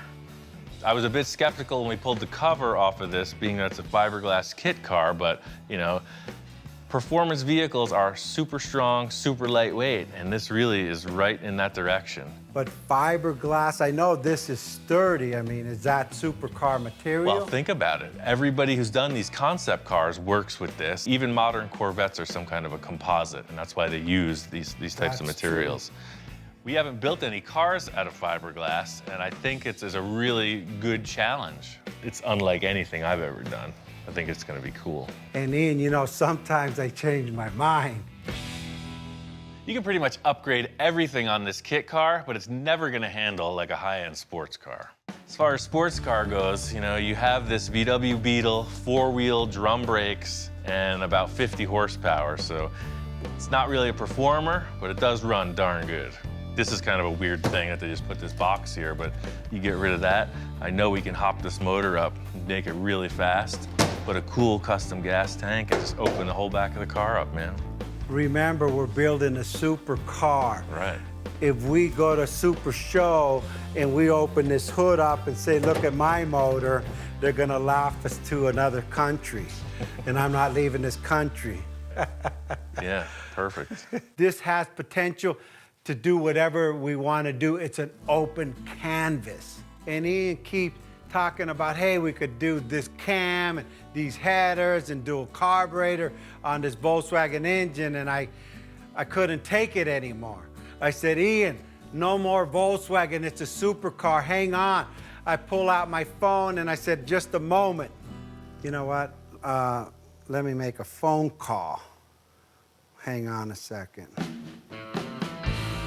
Victor's got people, so I don't know who he's calling, but he's on the phone. Hey, you think you can buy the shop? Anything's possible. My first reaction is that he's got a guy with an engine adapter or something, so we're gonna put a better engine in this car. Thanks, bye.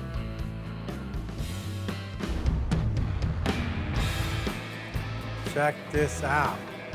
Wow.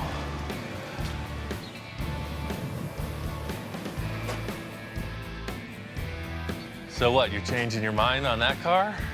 You gonna do this instead? No. This is the donor car. What? I'm walking out and there's a nice Porsche Boxster pulling in. I figure the trunk is full of stuff for this vehicle in the garage. And Victor's like, no man, this is the stuff for the vehicle in the garage. So the whole idea is we're just going to build off of this thing and then create the shapes that mimic that car. I get it, right? No. We're gonna tear this whole thing apart, fender, top, glass, everything comes off. So you want to cut this whole thing apart? Yes. You gonna cut the car apart. I'm gonna watch. I'm committed, even though I'm getting pressure from every end. Even Ian's kind of like, hey, you like crazy? I don't know what to say. You sure? I wanted to start with a good foundation. I mean, we got a new car. It's a 2000 Porsche versus a 1970 Volkswagen falling apart, riggedy-raggedy car. I want to take the best of both cars, Ian. That's pretty crazy, man. You're up in the game once again. Can I drive it around for one night? Can I go on a date? He wants to go on a date. You could have the thing, because you're going to cut it Ladies, apart. dinner? Well, it still runs. Wow. I don't get this opportunity often. It's pretty tight in here. It's built for a slightly smaller person. Yeah, I want him to drive it so he could feel what I'm talking about. All right, see you never. I quit. Now he's never going to want to tear the thing apart. This is a whole new thing for me. I've never driven a car like this. It's like tight, it's super low to the ground. The way it shifts is amazing.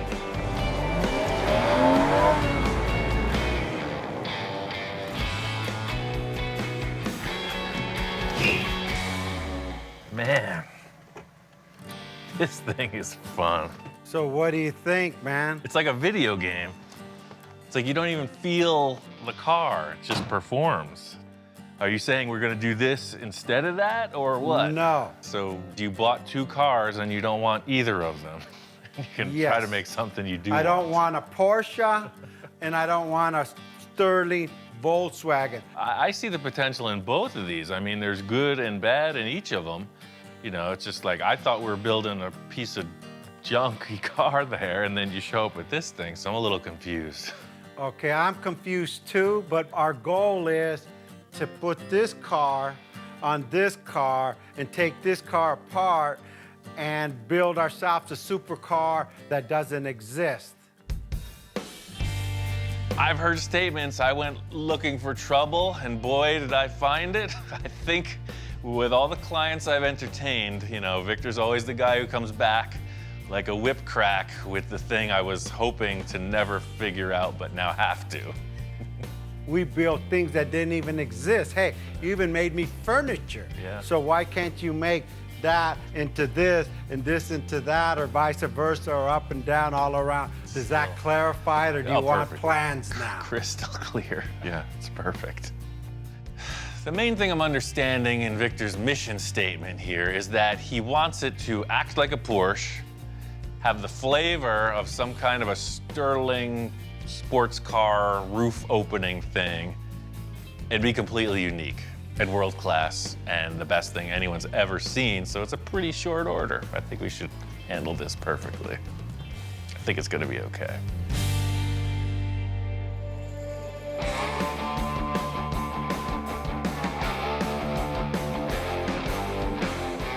I really love the idea that Victor is just all concept on this. Most of the cars we start with, it's like chopped, section, lower, that whole deal. He's not talking about any of that. He's talking about creating a whole new car body.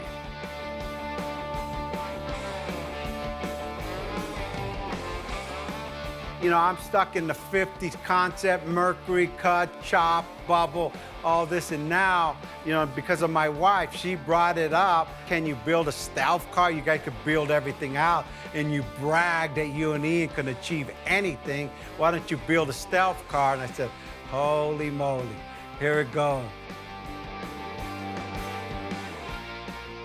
I'm both intimidated and excited. This is pretty high-end stuff in my world, and there ain't nothing to it but to do it. We'll figure it out as we go.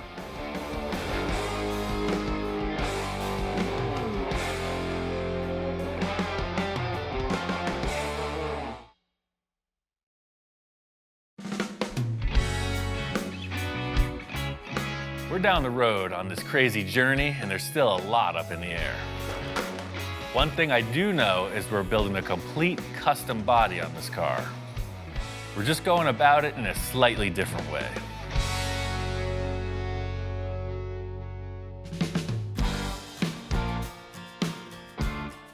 Moved into a new lab, got a new workshop. The whole idea with this room is that you have plenty of clean floor space. One of the biggest challenges in everywhere I've worked is that there's always stuff, and I'm always trying to decrease the stuff. I got my tools, I got my dog, ready to rock. The whole idea with getting this in the room is now we are in the artist studio. I got the car up on these little roller dollies. We can spin it around, get up high, down low, nothing in the way. Because really, that's it. You gotta have that line, you know? It's gotta look good. Victor and I were up at Gene Winfield's. He had a whole bunch of fiberglass bodies, and I knew we had to go in that direction with this car. But Gene was molding cars that already exist, like a 51 Merc or a Ferrari F40, but we don't have that option. We have to create the car first. It's just like this car model. You know, imagine we had a full-size 57 Chevy, and we made a mold on it. We would end up with a car body just like this. We have to create our car body first. The cool thing is we can use any car part we want. We can customize it, hand shape it, whatever. It just has to be strong enough to build a mold on. We can move fast. We can make changes on the fly. We've never done anything like this before. I'm super excited. It's just gonna be a ton of work. The whole idea with setting up the car in the shop like this is it's gonna be a big debate between Victor and I as to how it turns out in the end. Set up these fenders just as a representation of something over the rear wheels. I know Victor loves the idea of this really low trough. You'll see the engine and the other components in here. This is directly in the way. First things first, I want to get into the rear portion of this design. Because it's a mid-engine, we both want to show that engine off, and there's a bunch of stock sheet metal I want to get out of the way, come up with some concepts for the back end. So this is an element of structure. I'm just gonna make it look way cooler.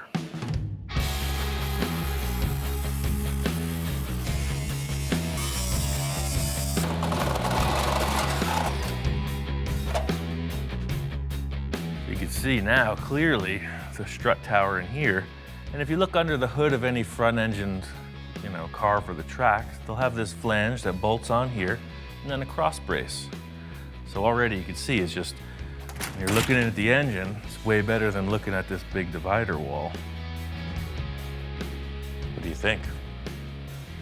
Dude's always on board, you know? He's 3 years old, he's getting himself into trouble, banging his head into stuff. He's always putting his nose in my business, and I'm sure he's totally liking the smell of the fine German machinery. We don't get a lot of that, and I think he's just taking it all in.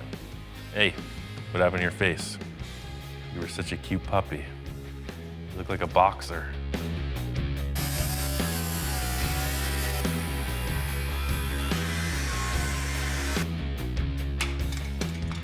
Getting all this metal cut out of the way, it's exactly what I was looking for. The engine will be exposed, but now I gotta put some structure in there, and I got a couple ideas how to make that happen.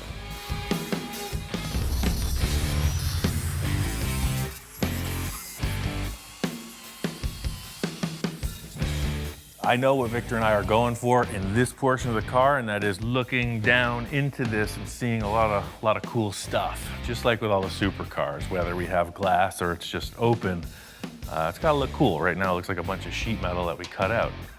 Try to schnazzy it up a little.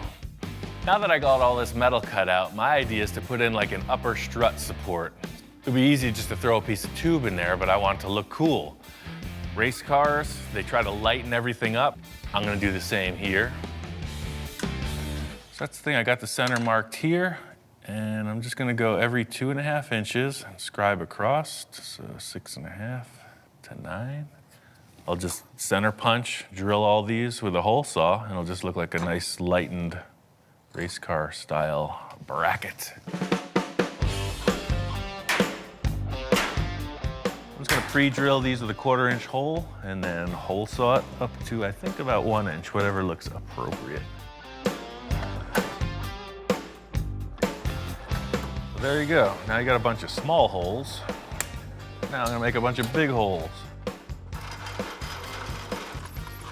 The hole saw leaves a bunch of kind of scratch marks and loose pieces of metal hanging off, so the die grinder cleans all that up.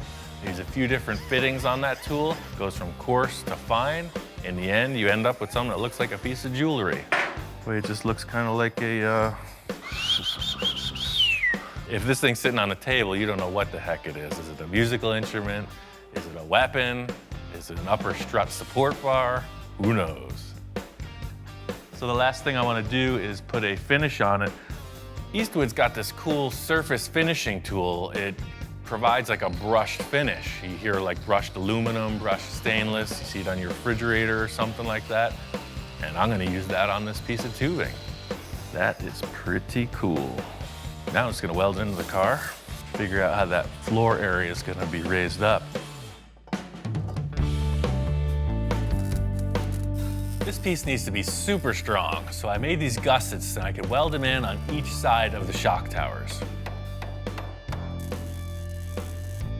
The next step is twofold. I need to create somewhere to mount all of this rat's nest wire harness stuff and create something that looks cool that follows the design Victor and I are looking for.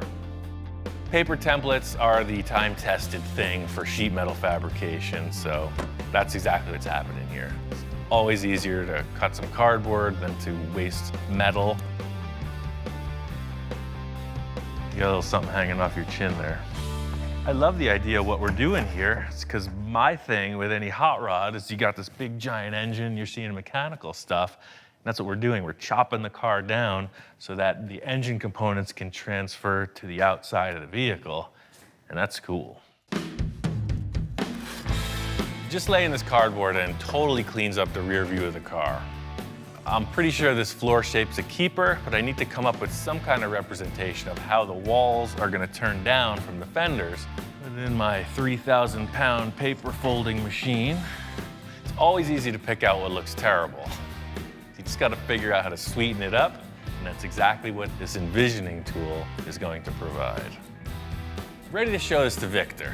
We got a lot to discuss about the designs in this rear end. Ian. Hey, man, you found the place. Yeah, I found it, man. What's going on? Wow, place looks good. Oh, yeah, that's the thing I was saying, you know, new building, new project.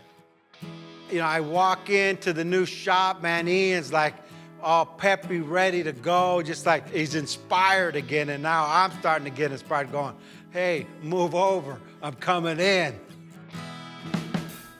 That looks good. The lines are lining up. Yeah, it's all just kind of concept, you know, something to discuss.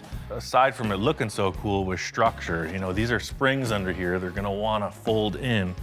So I just support it like you would any race car, right? Came in with some gussets, really grabbed that. Ian just telling me all this stuff, and I'm not really like taking it in. I'm like looking at the car, starting to focus on what else could we do to this thing. And he's talking and talking, and you talk all the engineering you want to talk. I'm thinking design, baby.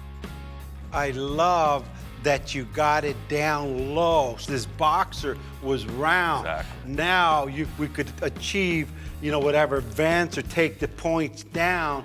You know, all this aside, all we have is some structure back here and this surface height. We need to figure out what the look of the back of the car is. You know, you're describing some kind of sculpted thing. All I've established is measuring points. I mean, I can't do anything more until we figure out what the look is. You know, what the heck is you bring in for this part? The mistake Ian made was he said, hey, you could bring anything you want. So, I mean, you can't tell me that. It's another piece to this puzzle. You know, 911 Oh. Carrera bumper. Okay, I thought it was something you picked up off the street. Oh, I see, yeah. Porsche 911. I was a little concerned because he brings in a Porsche bumper. We're working with a Porsche. We're trying to make something that doesn't look like anything out there. So, I don't know. I'm a little skeptical. I think it's gonna be too wide, but hey, you know what? What else is new, right? Well, it's exactly what I'm doing here. Just stacking stuff and seeing what works. And Wow, that's freaking wide enough, man. Look at that. You know what? That thing ties right into the depth of the tires and everything. Completely. I mean, it's one thing to just say, oh, well, oh yeah, it's a Porsche, it'll fit, but you got these massive tires and it actually works.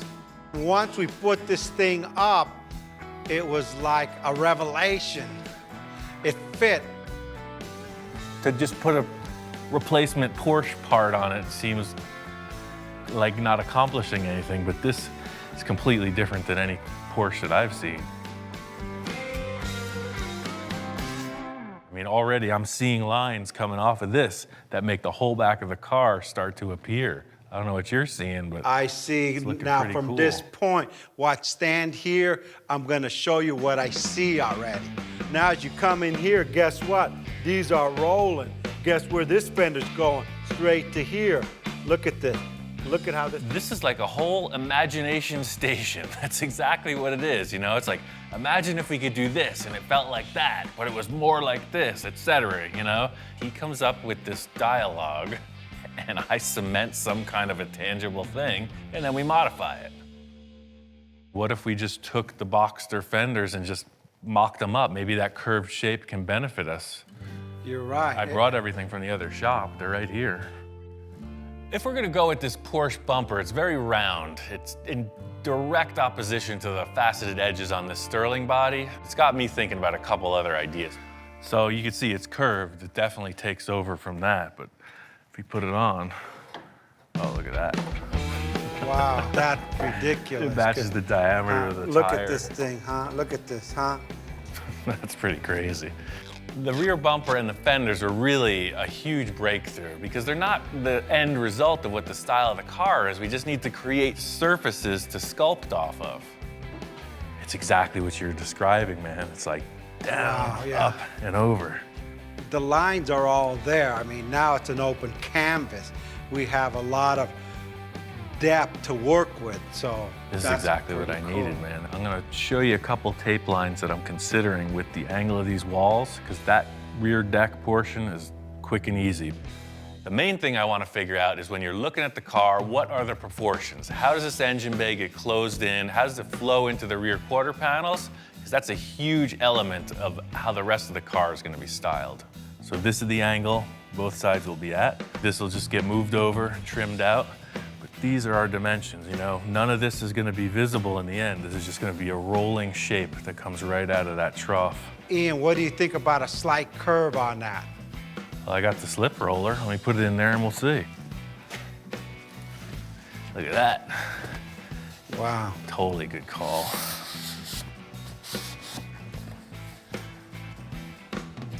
Oh yeah, that changed it from being a file cabinet to a sports car, man. Now you can see it won't be such a tight radius. It's just gonna flow right out over, down into here, and then you already have your fender built. This is exactly what I needed. I was looking for that new thing that I had never tried before, and Victor's going all in on this. It's starting to turn into something really awesome. Well, if you're cool with that, I could build those panels out of metal, and we could figure out what these fenders are gonna look like. I can't wait to come back in tomorrow to see what he does with it. It just inspires me for the next part of this car. I got a whole bunch of more ideas on this car. We just started. Starting to fit up the rear view of the car, and the first thing I wanted to accomplish was getting this driver's compartment separated from the engine compartment. I got this panel in before I could get this structure finished for the side pieces. These tubes here are going to be the support structure for the side panels we discussed. Victor's bumper idea, I think, is perfect, but what I had to do was suspend it and center it. I came in with some 3/4-inch steel tube and a bunch of small pencil rod, and now the bumper is mounted.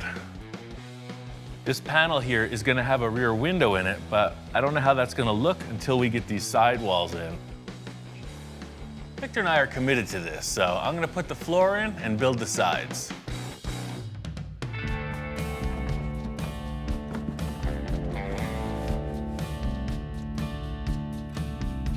I was thinking about some kind of access hatch here with a hinge, pretty techy to build.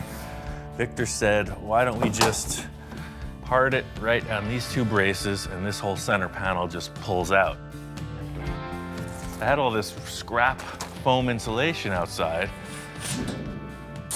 and by setting that up on the insulation, you can just run the jigsaw right through it.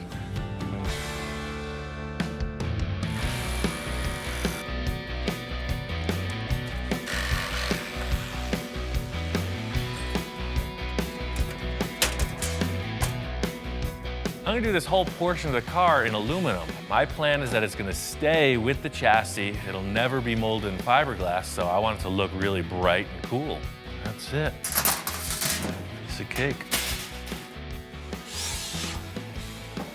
So for now, these are just gonna get screwed down. It may hinge later, I'm not sure.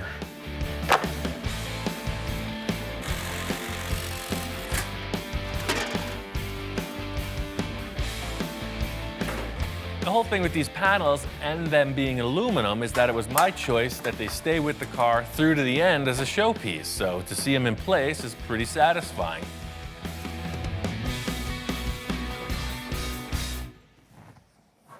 Just can never, I need like a holster for my magic marker. Like, whoosh.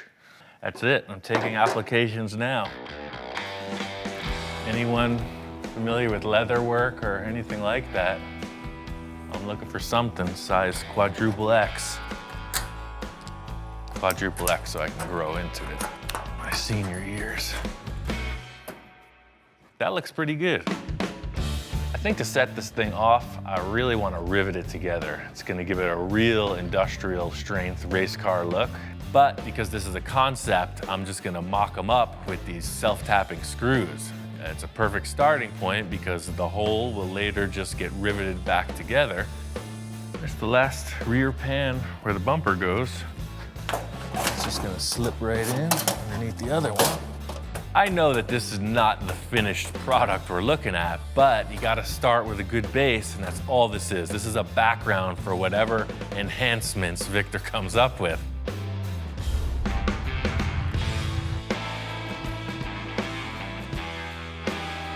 Came out to the Pomona swap meet with Victor. It's one of the largest swap meets there is. It's the go-to place to get what you gotta get.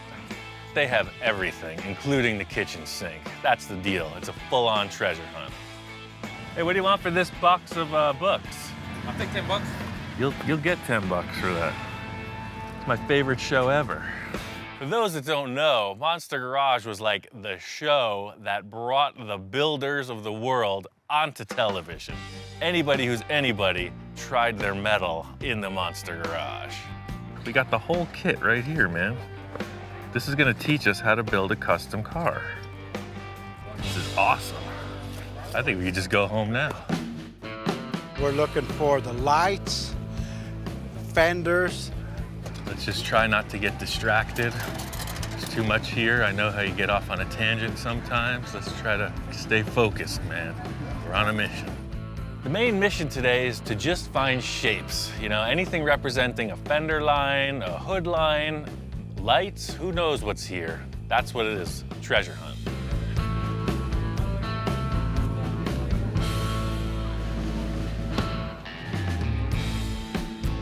Now you know where I get all my crazy stuff. Yeah. This is like one of my main places to find all these parts that will fit any car that I got. Or I any like car how that professional their labeling is. I mean, definitely hit a few walls with that spray can style, man.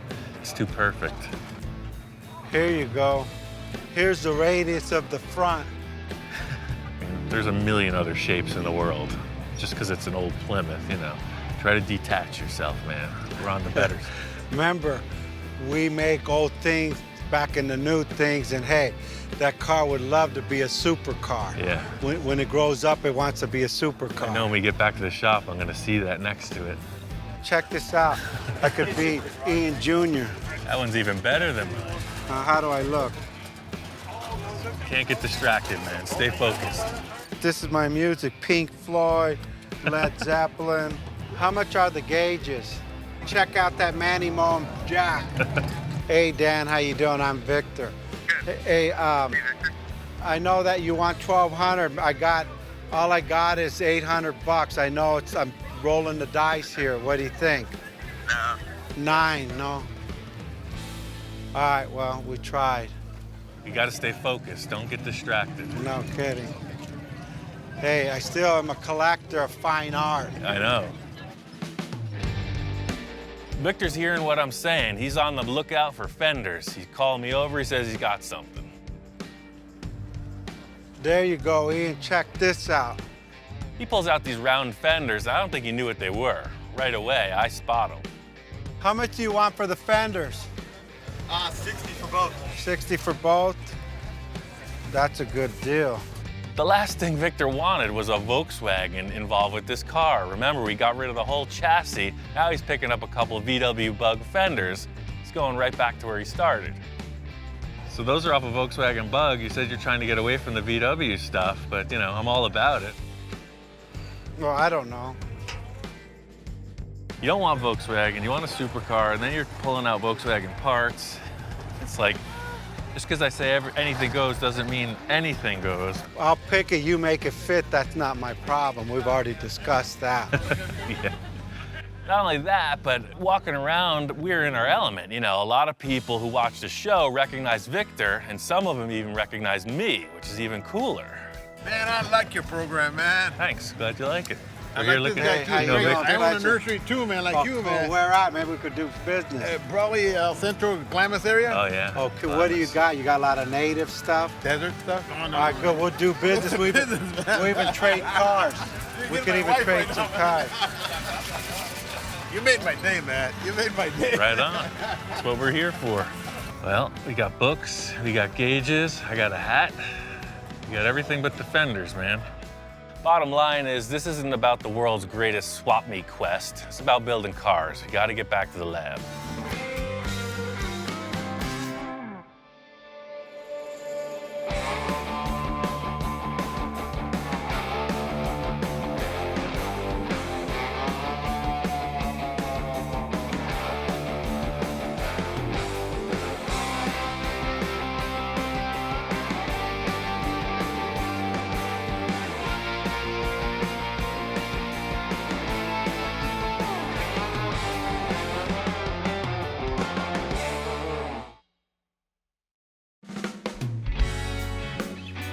This project is moving forward. From the start, our plan was to make a custom car model that we could make a mold of. Once we finalized the design, we put the mold on, and that's when the trouble started. The mold became attached to the car body, and we had to take drastic measures. Now, I'm not taking any chances.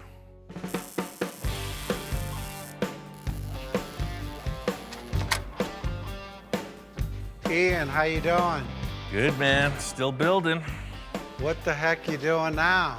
I walk in today and Ian's got a structure on the structure this is like earthquake-proof now.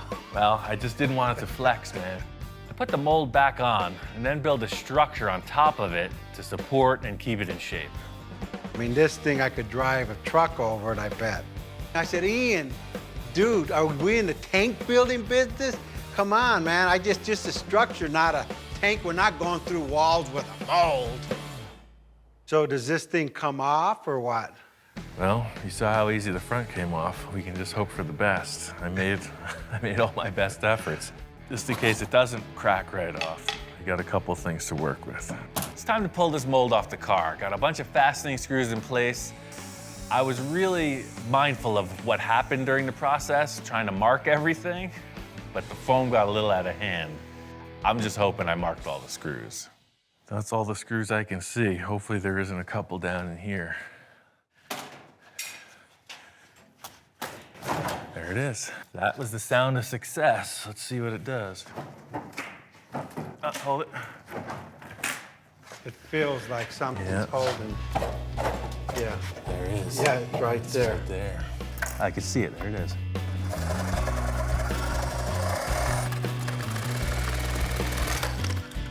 Let me see if I can scoot under there and take a look from there. I'll see the screw coming through. I'm worried about, is this thing gonna separate from the car without like tearing the car off? It's built that strong. Look, there's a screw. right where I left it. Right where you put it. So this should just pop off now. Got it? Let's see. Man, it's Yeah. sturdy. Yeah. Look at that. This is what the whole thing's been leading to. You know, we remove the mold, we lay it on the ground, and this is what I was hoping to show to Victor. As crazy as this whole contraption looks, I've got two things. Not only am I making it rigid, but I'm creating a framework so that it's self-supporting and it lays flat on the ground so I can lay the fiberglass in really efficiently. Now I'm glad you did the overkill with all of the steel bracing, because now look, it's easy to move around.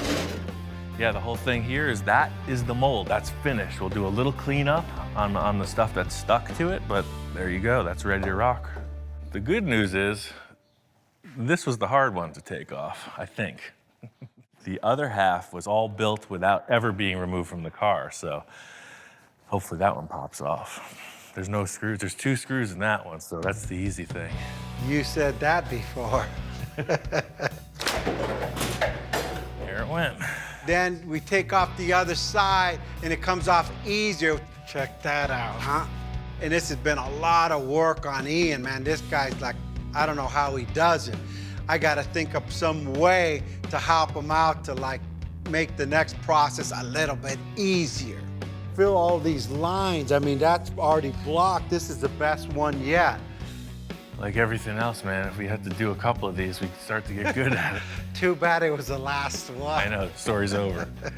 Now that my reinforcement idea works, I need to do it to the rest of the mold, and then we're on to the good part of the project. That's laying up the final car body. Getting ready to reinforce the mold on the front of the car. First part of the process is twice the release compound. Really thought about how the thing would detach. The next step is to screw the mold into the body to make sure that it doesn't flex. The next part is just basically smothering the thing in expanding foam. I felt like expanding foam was a really good backer because it covers a huge surface area. It ends up very rigid and extremely lightweight. All the screws are marked with blue tape. Pretty much all I'm going to do is I'm going to build a flat tabletop on top of this with steel tube. This whole steel web is just kind of encompassing. The one standard I need is a flat base plate for when this whole contraption flips over. It goes on the car basically upside down with all of these legs that attach it to the mold parts. This mold has to be perfectly rigid. The next step of the process is casting the end result car body. This whole structure really parallels myself in that it's super gnarly and ugly on the outside. It's what's on the inside that counts. Silky smooth. Ian, how you doing? Good, man. This thing is ready for action. Man, this is like artwork, like Warhol stuff. Look at all the lines and stuff. It's contrasted to the different elevations. Shoot, you're getting pretty good at that. Purely emotional. It's got a lot of feeling.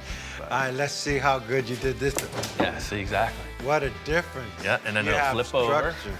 Getting these molds off the car, laying them on the ground, you can see the structure's doing exactly what I had hoped. I'm sure with a minor cleanup, these things are gonna be ready for the next step. I can't believe the effort that went into this. Way more time than I expected, man. Yeah, I know you're working really hard on this, and I got a surprise for you. I got a buddy of mine that literally sprays, the molds. Remember you saying chopper gun and stuff? I was planning on laying this fiberglass by hand, but it turns out Victor's got a little ace up his sleeve. Last week, I told him about these fiberglass chopper guns, and it turns out Victor knows a guy who's got one. That's a great idea. I mean, it's the same process. You're still laminating a surface with fiberglass, but the chopper gun is super efficient, but it's with a machine that makes it way faster. They get in, they spray this fiberglass in there. What it'll take us a week to do, he'll do in 2 hours. The hard work's already done. Yeah, because the process is redundant at this point. We went on our big fiberglass adventure. I love that idea. I'm excited to see a shop that actually does this work, see what they think of my mold. Any craftsman is going to be interested in what the other guy's doing, so I'm really looking forward to checking out how these guys roll. Here at California Art Products, Victor knows people. He's got his buddy who has this facility that makes incredible pieces of art. They make molds, they make originals, reproductions, you name it. Their whole business is mold making and fiberglass casting. So we set them on the trailer and brought them in to have Andre take a look. Victor and I go back quite a few years, and Victor gave me a call one day and said he had this great car mold he wanted to bring over and have us mold it. I guess in some of the landscaping things Victor had worked on, they wanted some kind of cool sculptural element. Apparently they needed some fiberglass horses, and that's how this all came to be. Ultimately, Victor and I became pretty good friends. It only makes it more fun if you're working with a friend. This is a complete departure from a professional mold, I'm sure. So I hope that these guys can get funky and hang with what's going on here. Hi, Ian. I just wanted to show you around a little bit. Right off the bat, I could tell Andre's a car guy. He's telling me stories, and he shows me this little, what looks to be like a go-kart body. Normally with these car molds, they are made in pieces. Right. They're bolted together with flanges like this, bolts through them. This way it's really, really strong, and we make it out of fire retardant resin. Cool. So in the end, the body of the car will be about this thick too, huh? Yes. So it's super lightweight, super strong. Very strong. That's cool. Originally, Victor told me that they had hand laid up the mold, and I thought to myself, wow, a car mold hand laid up, that's difficult. Yeah, I worked at an art foundry. We did bronze casting, so I was familiar with the process, but I basically looked on YouTube, saw videos of guys in their garages making molds, literally with a paintbrush and a bunch of fabric, and that was the way I did the whole thing. I was expecting more of like not as sophisticated as a design. I'll tell you, for a first attempt, you get an A. It's a beautiful job. It's gonna turn out a nice part. Cool. Really. Well, Victor will be happy to hear that. Thanks. I thought I was getting a C- on this mold project because I was mistakenly looking at the mold from the outside. What's happened is Andre knows exactly what the mold's supposed to be. He looks at it for the surface of the car, and he gives it an A. Ian, you might find this interesting. This is a 5-axis sculpting machine. Holy moly. It doesn't matter what it is. It could be the head of a dime, it could be the front of a car, it could be a piece of aircraft or the whole thing. Our programmer, Phil, that runs that department, he puts it into his machine, breaks it apart, and this will cut it. That's how that Thunderbird was made. All the way that I've been familiar with this model making thing has been like Victor and I are doing, hands-on, tactical engagement. These guys are doing a completely next generation. Everything is represented in 3-dimensional CAD drawings. So realistically, if Victor did want that full size, that car could be just set on that table, a giant block of foam, and you could replicate it at this point. Oh yeah, we do cars all the time. You know, fenders Right. away. See, part of his thing is like, you know, I just need to be there, full size, full scale, and the car will tell us what to do. But depends how you feel standing next to it. It's real hard when you're looking at a computer to But see. you like, could literally scale Victor and put him in the image as well. It could be a virtual. There we just go. do cartoons, man. Victor, get in there. Yeah. This 5-axis machine seems like a perfect way to work, except when you change your mind, you know?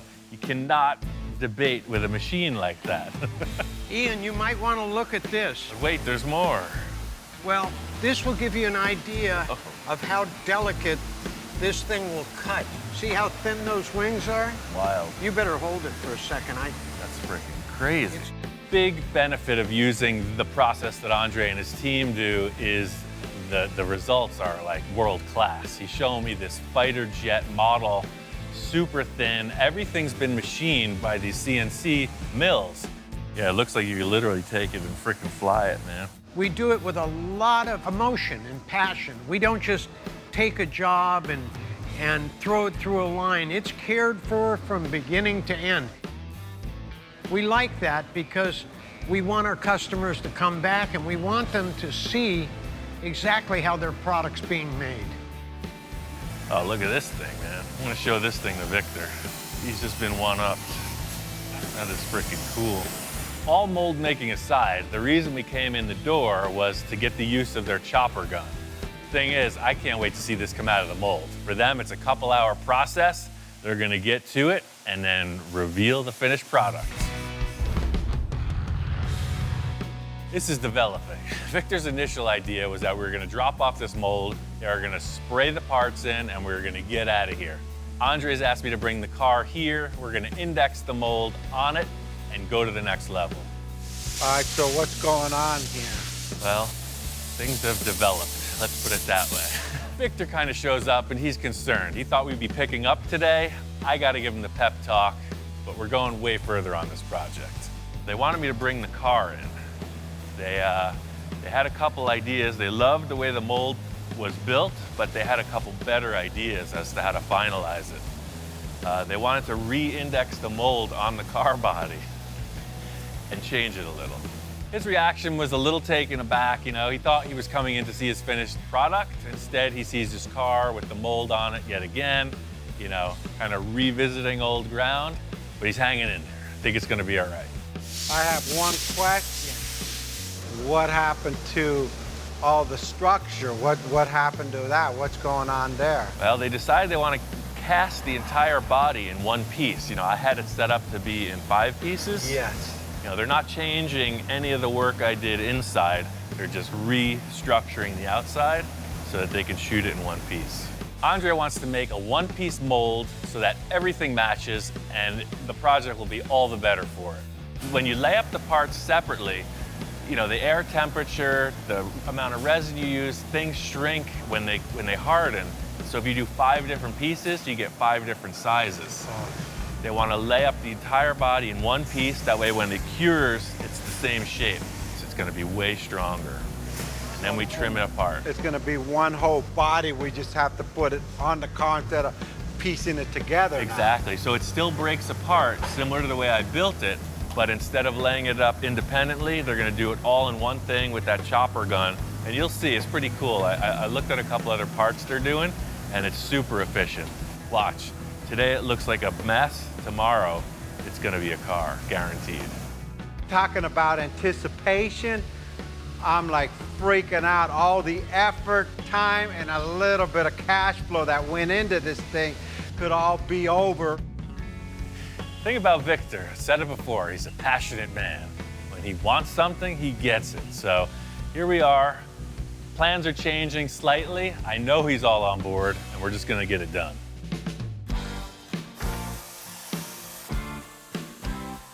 My mold is just about there. There's a couple modifications, and we're jigging up a framework so that we can create a one-piece body. This entire assembly has to be turned upside down to do that. Once we figured out how we're gonna tie all these pieces together, put it on a rolling dolly. That's going to allow this thing to be moved through the various stages of the process. I was interested to see how the pros roll, you know, how they do their thing, and it's exactly mirroring what I was doing. You know, they set their mold panel up, put a release agent on. They're using something a little bit different, a little more powerful than what I was, but same idea. You just set up the part, laminate it, and then put your fiberglass in. The only difference in the way that they apply their fiberglass is that they use this chopper gun. It's super efficient and it makes a very dense, lightweight panel. The thing about this chopper gun is its production quality. Super fast, yields professional results. These guys got it going on. I can't wait to see how this comes out.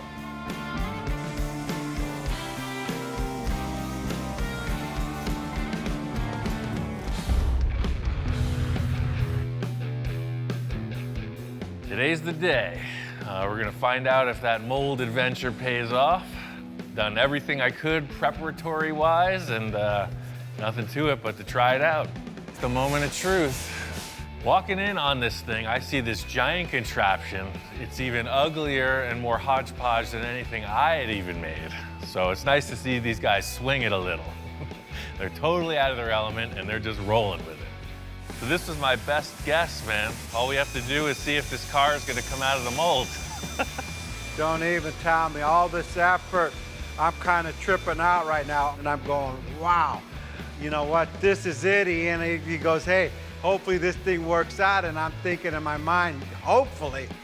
But the moment of truth is, when we see it, this gotta look exactly like the car we built, you know? I mean, worst case scenario, we've got a heck of a paperweight.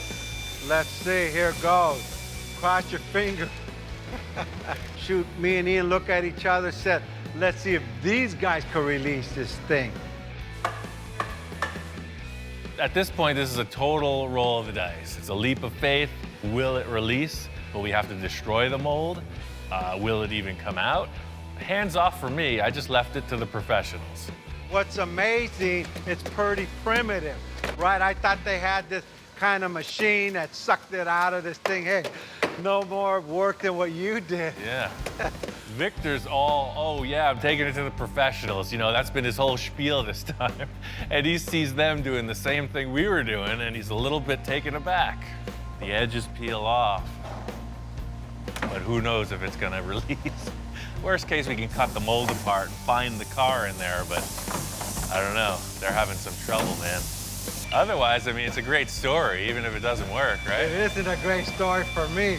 Look, the pressure's on. I see these guys with pro bars, all this stuff. I'm going, man, these guys are gonna crack this thing. Oh, there it went. That's it, man. It's totally loose. Look at that. As soon as one part goes, the whole thing releases. It's like the straw that broke the camel's back. Wow, that's pretty crazy. Looks like these guys know what they're doing, man. That works. I didn't think it was gonna come out. Yeah, but what's it look like? Just because it released doesn't mean it looks good. I mean, it could be all freaky. I don't know. Please, have a positive attitude here, man. I'm like freaking, because now's the moment of truth. We're gonna pop it out and actually see if it worked or not. Thing is, you can't just flip this over. It takes about 6 guys. So sure, it popped free from the mold. Everything looks cool, but it's upside down. Hard to see everything while it's upside down, but what I can see, it's looking all right. It's exactly what we were hoping for, right? So far, it's looking pretty good. And what I could see from it here, all the lines and all the effort Ian put in making the mold, it's blocked. We don't have to do much body work. If everything lines up on top, I mean, that's the question. I'm gonna miss all the Bondo, your shirts and your socks. Yeah, no, there's no laundry in this one. It's pretty smooth. They tie these big straps on it, pull the forklift. I mean, that was the longest minute of my life. They turn the thing over and it's just like, hallelujah. Oh, it looks even cooler on the ground like it's supposed to be. Look how low the car is, dude. That's crazy. That's You know, a body. wow. It looks great. I mean, everything about it looks like a part should coming fresh out of the mold. You know what? I'm just trying to comprehend what we just achieved. You can't comprehend what we just achieved. Awesome. So this is good. We're back to square one. So it's like we just found our project car. Let's get back to the lab and build a car. I'm still shocked that we pulled this off. It's pretty good. Pretty good first try, man. We might just have a knack for this car building thing. All in all, Victor's call on getting the car to this facility, having them do it with the chopper gun, was a perfect scenario. You know, it's a small celebration, but seeing this body complete on the ground, the car had another angle. And I seen things that I didn't see before. So there's other things that we have to modify. Don't tell Ian. I'll freak the guy out. I'll wait about a week. I don't want to lose him while we're ahead.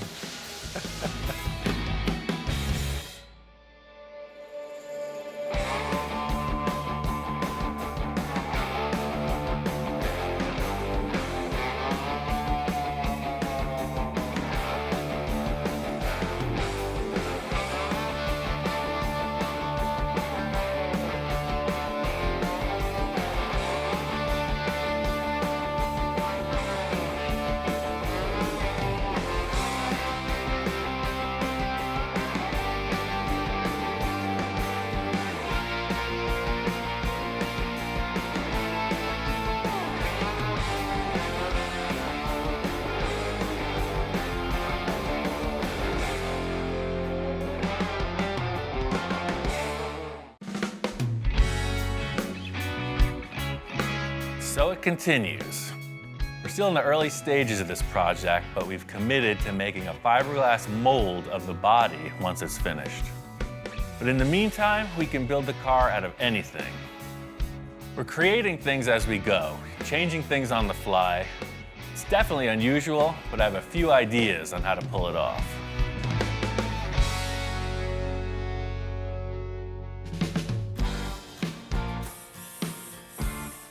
Ian, how you doing? What's going on? What did you do? That's pretty cool. I got the whole engine compartment kind of squared away. You know, I went with aluminum, and then I think like a riveted final detail would be pretty neat.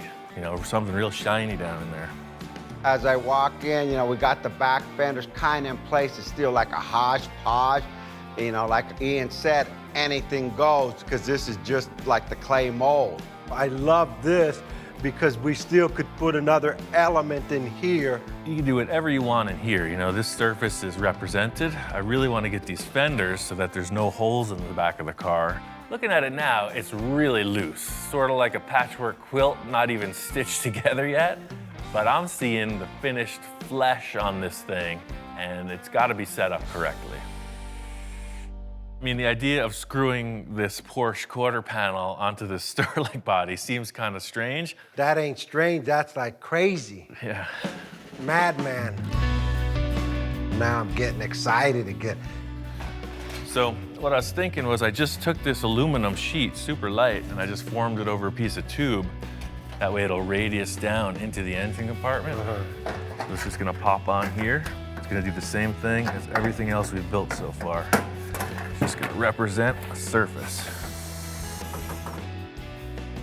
Yeah. Slight body modification here. I'm gonna have to put something in there to hold that up. Bundled sweatshirt technique, sponsored by Carhartt. Thank you very much. See?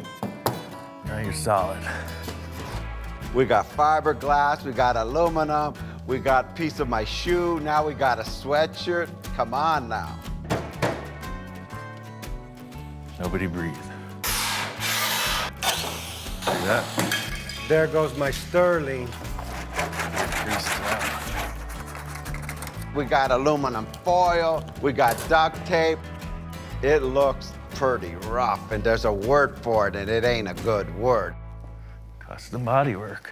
So this is all pretty distracting. I think we should just primer gray this area. That way we just have like a monotone looking thing we could build up off of. The aluminum foil just wasn't suspending itself like I had hoped. So I wanted to reinforce the whole taillight area with metal before we finalized the design. I could save this aluminum for my sandwiches, for peanut butter and jelly sandwiches tomorrow. I'm doing this fast and efficient, bunch of strips of a little thicker material. It's gonna end up right. This is just another super fast mock-up, you know, just to see what we're working with. By getting the go sign from that foil thing, you know, it's just a little bit rounder surface. I really just want to get rid of the rest of that sterling in the rear quarter of the vents I know I don't want to see, so I'm going to fit in some panels there just to get this thing so there's no holes in the back of the car. Well, just spray that gray, see what we come up with. Stand back on it now. Let's take a good whiff of those paint fumes and start to dream. Man, I just go, that's like more like it. See, that totally changes the whole thing. Now you're not looking at all these panels. You just kind of blur your eyes a little bit, and you got a fender, man.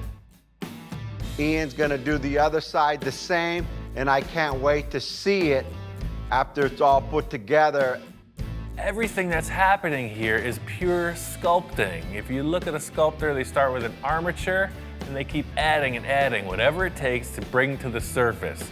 I know it's gotta be refined, but we need to get there somehow.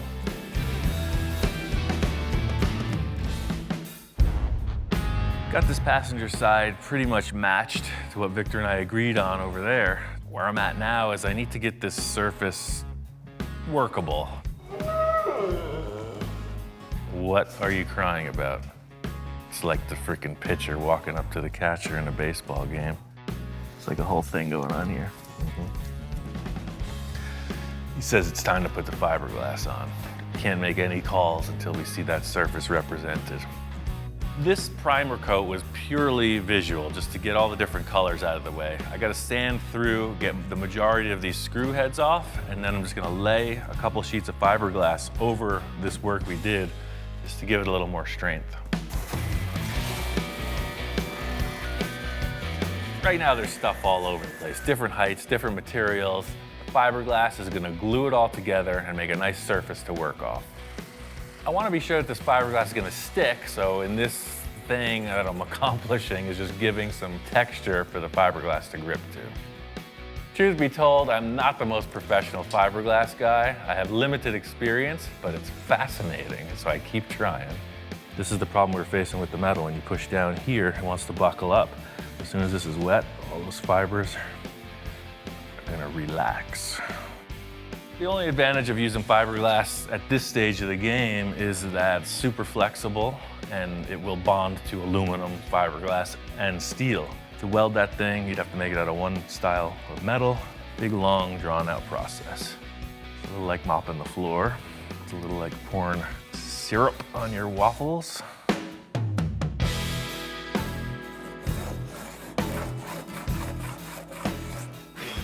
I laid up that fiberglass, it's set just fine. I put a quick skim of body filler on and cut it back just to see what our heights were.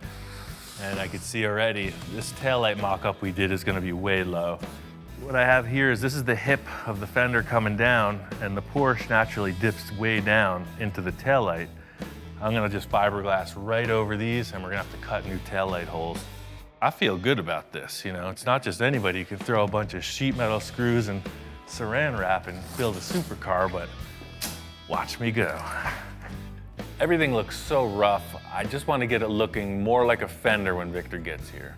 So this is less auto body tech and more fun body filler tech.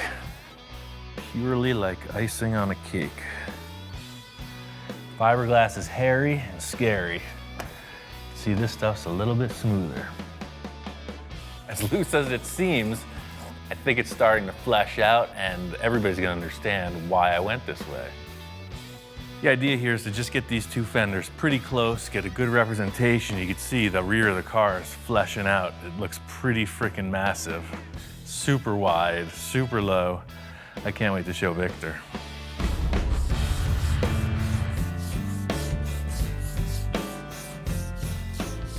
I came in today, Ian's doing some body work. I used to do that myself. I said, give me the sanding block, and I started shoot. I didn't lose a darn thing. I mean, you could tell I'm totally committed. When's the last time you see me doing body work? It's good to see Victor getting his hands dirty, doing some of the body work. We also got these 2 tools from Eastwood that'll help ensure that these lines on the car are symmetrical. We're pretty close. And I'd like to see that in primer so it all, ties in and we could get the big picture to make sure the fenders are the same. Oh yeah, for sure. Primer gets rid of all the different tones. The gray just evens everything out. It's the best way to look at something in progress. It's like nothing I've ever seen before.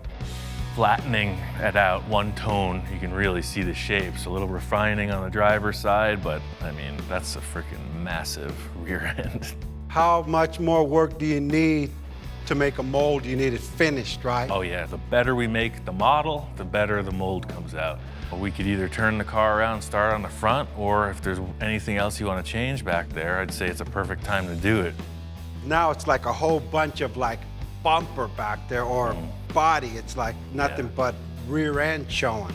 I need just one thing to soften that up, and it's got to be massive. We need to do some kind of crazy exhaust, right? Well, I mean, whatever you're thinking, we've done a pretty substantial rearrangement in the back end so far. Everything here is really starting to come together, but I think the one big thing is going to be the exhaust that sets this rear end apart from anything you look at. The 911 exhaust had these big exhausts coming out under each side of the bottom. If you wanted to mask that, maybe have them come out through these holes or whatever. Yeah, I was thinking something kind of massive here in the middle. 3 or 4 muffler pipes sticking out of the back. Hey, I had a dream, My initial idea in my mind was to see this massive car go by you, like what the heck was it? And all you see is this big old pipe with some fins coming out almost like a bomb. All the supercars got the fins on the bottom. Well, hey, guess what? I want the fins on the top and I want the fins on the side. Almost like a propeller to a boat, but straight. Okay. Victor's coming up with all these ideas about multiple exhaust tips, some kind of really exotic designs, and I'm saying let's just try to get some real-world structure to this theory. Let's just make like a cardboard mock-up, come up with some kind of concept. All right, so whatever diameter exhaust you use is up to you, but I got this tubing from the fiberglass. I'll just cut this cardboard off. We'll have something to work with. Way too small. Too small. That's like embarrassing, We need some like volume here, man. So something more like this or this diameter, like way big. Yes, that's what I'm looking at. Remember, massive. Let's just tape them on the car, see kind of what we got proportion-wise. So, I mean, 3 sort of fits like that. That's an even better mock-up than freaking cardboard and drawing, huh? Well, stand back and look at that. I mean, 5-inch exhaust is pretty substantial. I was thinking of having a fin, and a fin, but I only need the fins on top, on the bottom, and the 2 on the side. And it changes the whole back end of that car. And then put fins on the bottom. Yeah, exactly, a fin, okay. Victor's description of this theory is pretty elaborate. It's a bomb, it's a jet engine, it's fast, it's hot. A little hard to figure out exactly how it's gonna end up. We're just trying to get this concept as close in the mock-up to what's gonna happen in the real world. Ian, I feel like I'm in arts and crafts. I failed arts and craft in school. So this is the same size diameter as the tape, so I mean, that's a pretty substantial exhaust pipe. And you know what, as I'm looking at it, maybe 2 will do it. Check it out, stand back, see what you think. I kind of like 3. Shop inspector's checking it out as well. I think he's gonna have the final word. Dude, what do you think? Cool? All right, I guess he said that's cool. He wants 3's the 3. number. 3's the number. I think it's gonna stick. As I left that, I mean, it was pretty loose mock-up. I mean, a lot of things could be changed or interpreted, but that's his problem. The thing is, when Victor's describing all this and coming up with a cardboard concept, I'm really starting to see my own vision of it, and that's the challenge in this whole thing. I gotta build it.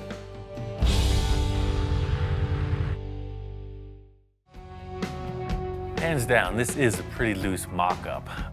Victor and I decided on 3 exhaust ports with a series of fins. The rest is kind of up to me. So I got a bunch of scrap stuff from the metal supply. This is aluminum plate. It's half-inch thick. They just had all these squares in the remnants pile and a bunch of these cylinders. All I had to go off was this cardboard template and a couple rolls of tape, so you could see it's pretty darn near that. So these fins will be set up kind of crosshair style at 90-degree intervals, and then they'll all screw together. In a perfect world, I would have a lathe and a mill. I would probably set this in the mill on the slider deal and have lines perfectly parallel with each other. But I don't have a mill.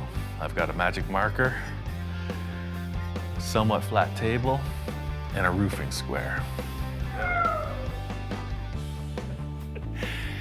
I don't have a lathe. I'm using a marker. Hey, a marker on the table is gonna be fine. Stick with me. One thing I'll concede to is the fact that the design and development of this piece is a little unorthodox, but that's just business as usual around here. It's gonna sit right in the center of that square.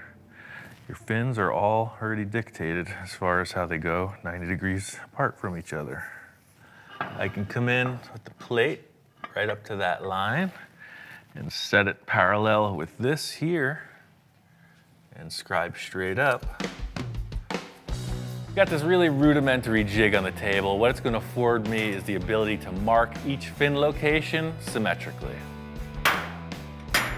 And then they'll all screw together. So I know we're going to get these parts polished in the end. So the idea of it being modular, they'll be able to easily polish it and then we can reassemble it. The whole thing here is the billet aluminum fad. When it looks high-tech, machine finish, looks expensive, it looks classy. I'm gonna do it without the expense or the class. Now, these are all together. They go back onto their jiggy jig, and we set up the design for these fins. Victor's fins looked a lot like this square. They were triangular. Instead of having this pointy triangle shape, I think it should go straight back, more jet-like.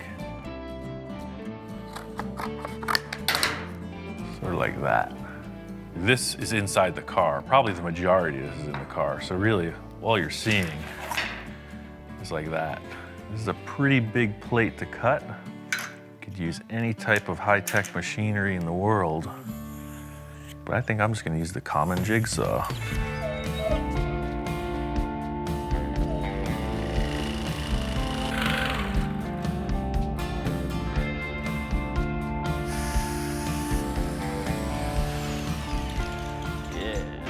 I mean, this looks good, but I want it to look great. I think I'm gonna take a router and then make a radiused edge on all this. The dog's head is spinning. I don't think he's convinced for one iota that this is gonna work. Hey, not too bad for a couple carpentry tools, huh?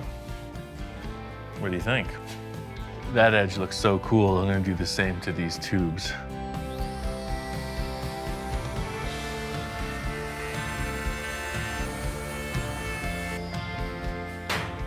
What's not to like about that? I was thinking that having these stacked together, it could be added to by just putting the spacer through here. And in effect, what that does is make it look like this fin travels right through and makes it look a little bit lighter. This thing is really starting to come together. I think the shop inspector is even starting to get convinced. Again, this is all still just roughed out. If you have to cut it or modify it, so we will. So you can see, it's gonna go right in the middle of that license plate opening. See now. Now he's finally conceding. We're just gonna cut out in here and then something like this. it's got to go in a good 8 or 9 inches.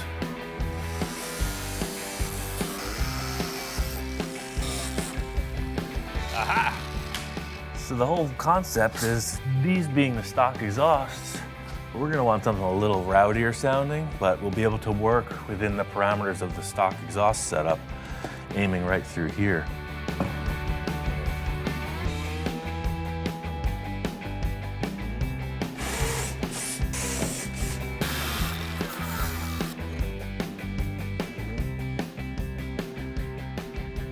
Oh yeah, that's totally cool. That's exactly what I was hoping to achieve. There may even be more fins coming out the width of the car below, but that's rocket ship. Looks like it's gonna fit. It can be adjusted later. I just have one other element that I want to surprise Victor with.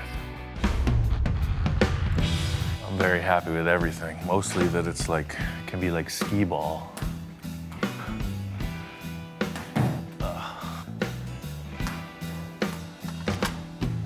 Ian, how's it going? Hey man, got that exhaust mocked up. That's rad, man. After I opened the door, I looked straight to the car. I know I say, wow, this was wow. That ain't what I give you when I left. Yeah, no, I made a few changes. Victor walks in and I can tell right away he's digging it. It's a far cry from a cardboard tube. And it's centered with the car and it gives it just enough bulk to give it like, look, I got the power behind me. He's thinking, hey, is that okay with you? What's he looking on the table for? What's there? Oh, the last thing we were doing when you walked in was these three. I forgot about them. Dude. So he just reminded me. Hey. So you know that intake you had over there in the other shop? I took 3 of the horns, the intake horns, and I made them fit the tubes here. These work as an additional element, like crosshairs. So they just go in like a key, right? You index it, you turn it, and they clip right in. What a difference. Dude, thanks. Dude, thanks. I almost forgot about that. That exhaust system is wicked. I mean, look at that. What we've achieved so far is pretty solid. The rear end's looking good. We haven't even considered the front of the car. So we're really just still in the clay model stage of this thing. You know, anything can happen with the taillights. The exhaust will go in on the final body. I think we should spin this car around and get onto the front. Again, we just finished. Right. I'm tired. Yeah, I know. You know, right away, Ian, hey, I'm slowing the build down. We're talking too much. He wants to get on the front, and I'm going, wow, well, let me absorb the back, Ian. Challenge is really making this thing match front, back, side to side. I think that if we get these 2 front fenders and some kind of a grille bumper represented, that'll give us the answers to the side pods and the roof line. Yeah, because that roof line's got to change, like, dramatically. Hey, you picked the Sterling, man, not me. So the same thing goes for the nose of this. You saw the process in the back. Anything you find, file cabinets, space helmets, you name it. Anything you want to put on the front, we just fiberglass over it, and that becomes the model. I thought I was lost in the back. I'm really lost in the front. I've got some ideas. I know Victor's head is spinning. What we achieved in the rear, I can't wait to transfer that energy into the nose of the car.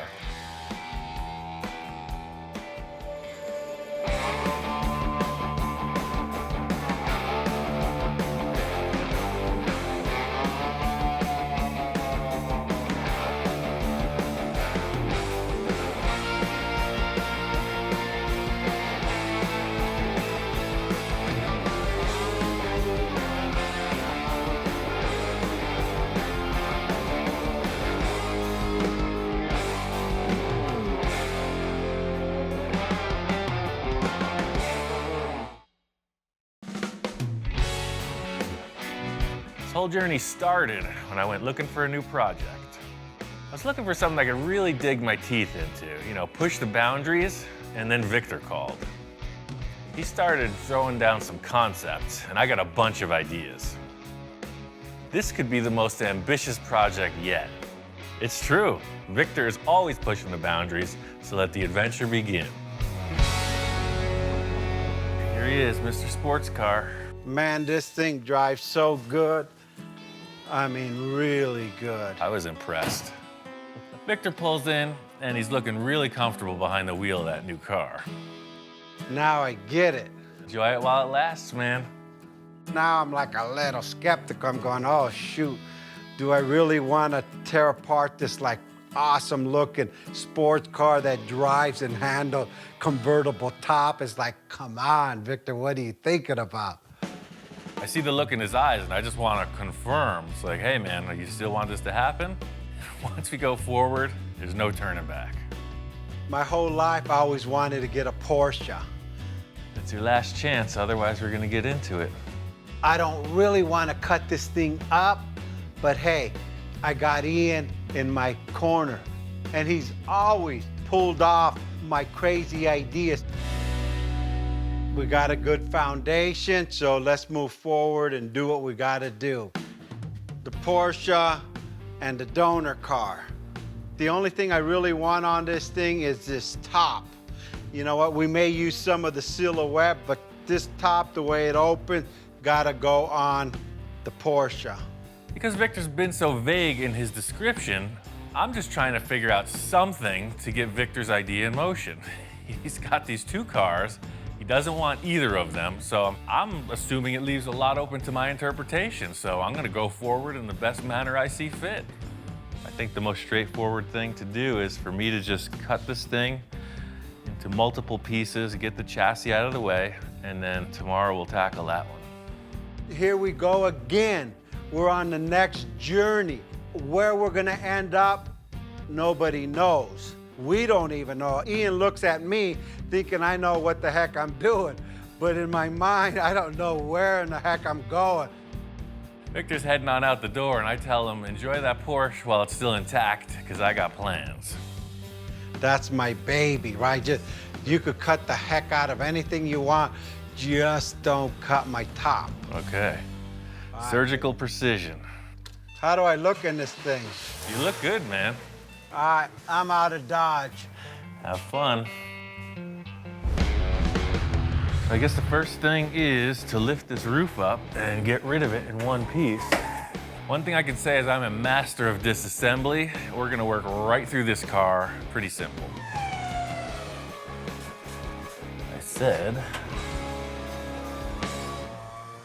it's not locked.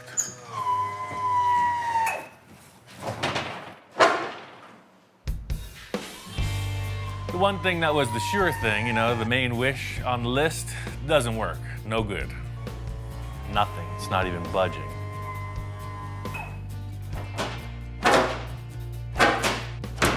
What it is, the hydraulic pistons, they're hydraulic. So as you try to lift it, there's no way to lift it. They're sealed shut. That's a super sketchy aspect of the design. You could see what happened. This car failed and somebody got locked inside. And that's why that window's kicked out. Guaranteed.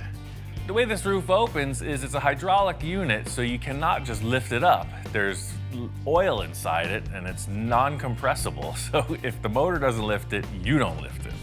So what they did was they filled it with oil. It worked for 10 minutes. And they sold it to Victor. Perfect case scenario, you know, starting off on a fresh new foot here, and of course nothing works. Therein lies the design flaw in the Sterling kit car. We just figured it out.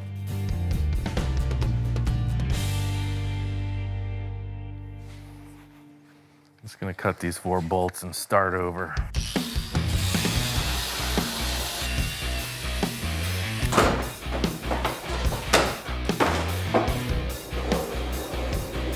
The thing I was hoping to do is just retain these hydraulic hinges. You can see all the fluid is just coming out of the top of the pistons. I'm just gonna cut it out. A sane, normal mechanic would probably take off the tire and look under the car, but I ain't got time for that. We're gonna cut our way through.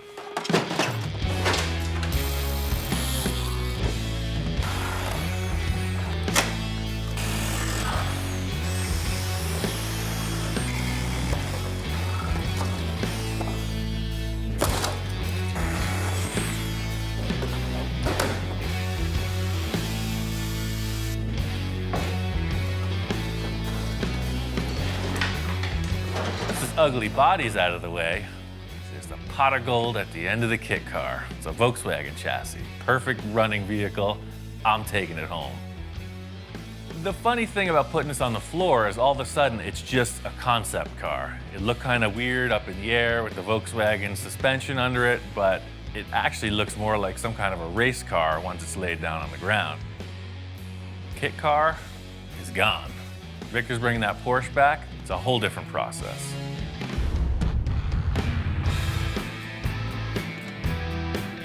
You're back early. Wow, dude, you cut that thing apart. I don't know, something doesn't feel right here. Can I put this top back on there again? Just to see if we haven't lost anything? Victor's kind of got a one-track mind. I don't know if anyone's ever loved the Sterling roof as much as him. So, like, you know, you can do anything now. Now it feels right because you could kind of see my flavors back. Right. The number one thing I found out is that hydraulic unit is bunk. What happened was they filled it with oil. You were able to lift it 5 times and then it failed. So that either needs to be rebuilt or replaced entirely. I'm not concerned about the hydraulic. I was concerned that he's gonna cut my roof. You never know with Ian. So this thing's apart. I'm ready to get into the old Porsche, man. I got a couple ideas on that.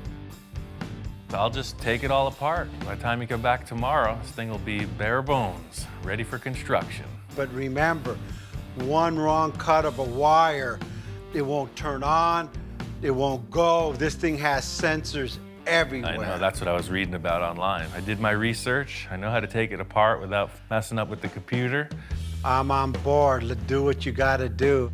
Might be a little painful to see it break apart. Like, really painful. You know how many people are gonna be pissed off at you, not me, people. He did it, I just watched. This is the part where some people flinch, but just like the surgeon in the operating room, you know, sometimes you just don't want to see it, but you want to get fixed. All right, man, I'll start taking it apart. Talk to you later. I'll just... Don't be nervous, I got this. You know, I have complete faith in Ian, I guess. So first things first is to disconnect the battery and unbolt everything I can. This is the white glove tech disassembly. What Victor doesn't know is this is a lot like a Volkswagen, just a little more high tech.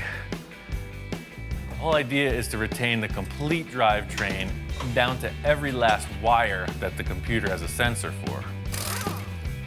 All of this stuff is critical if this is going to pass emissions and if it's going to run properly. If you ever tried to take a door off, say, a 55 Oldsmobile, this is a totally different game. I'm not planning on using any of these body panels, but I'm also not going to beat them up. They're really nice. If we do have to retain something, we could just grab them and reuse it. Look how much stuff is hanging out beneath the fenders. Looks like a freaking Robotron or something. You could see how much room there is in the front of this car, which is perfect for the low nose profile we want to get in the end result. The OG is in the house. It's not my house, but we're still doing our same old thing. He's inspecting, he's checking stuff out, and I'm busy working as usual. What do you think? Like next level. I mean, we haven't done anything like this before. I don't think this dog is much into imports. You know, he likes the old school hot rods, customs. This is kind of a first. It's new territory. I'm guessing he's gonna warm up to it. I knew that everything from the doors forward was gonna unbolt. It came apart no problem. The back is a different story. I don't know what we're getting into. No turning back now. Waiting my whole life to do this.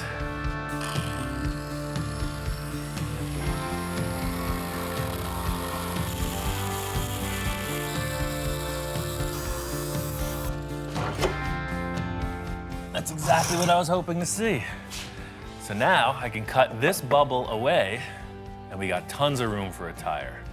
He wants flavor, I got it right here. Tire's this big. After I cut the outer fender skin off, I saw the inner wheel tub and I realized we can cut a straight line front to back and it'll allow us much more clearance for a bigger rim and tire combo. There's nothing like the smell of freshly cut Porsche in the morning. Look at that. One last thing that's in the way, and I know we're not going to need it, is the windshield. The thing about this Boxster is that the windshield frame is a roll bar, and it's got a bunch of electrical wiring going to the rearview mirror. Sometimes things don't come easy, you know? I started off with my surgical precision and got all caveman on it in the end.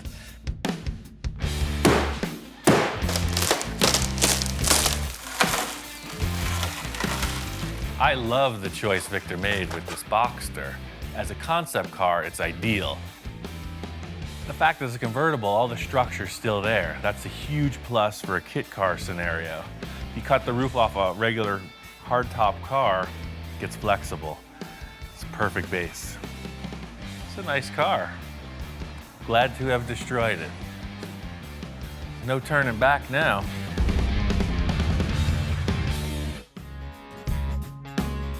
This thing's looking like a blank slate. I'm really happy with the way it broke down.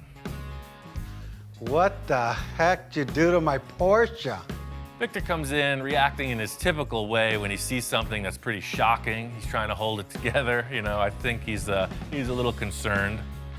I came in and, man, it's like worser looking than I thought it would be. I mean, in taking this thing apart, it's really showed me how much room we have to be creative. There's no mechanical stuff ahead of the axle in the front or behind the axle in the rear.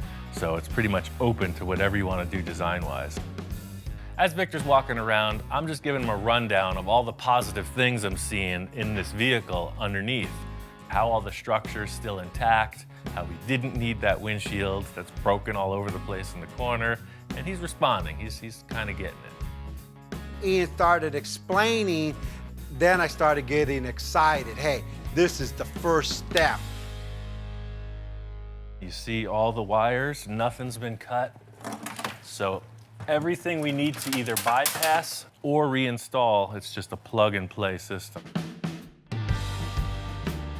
This thing has so many sensors on it. I told Ian, all I care about is that that car runs after it's all stripped.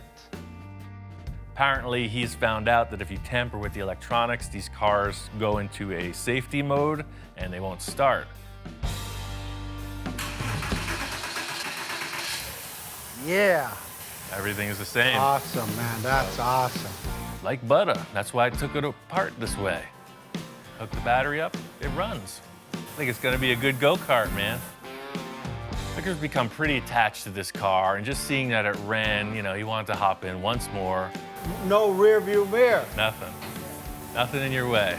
He wanted to sit in the car that's all cut apart. What's more fun than that? Still feels good. Same car, man. Look at the wind's hitting my hair. I can't do a burnout, but I could. That's pretty cool.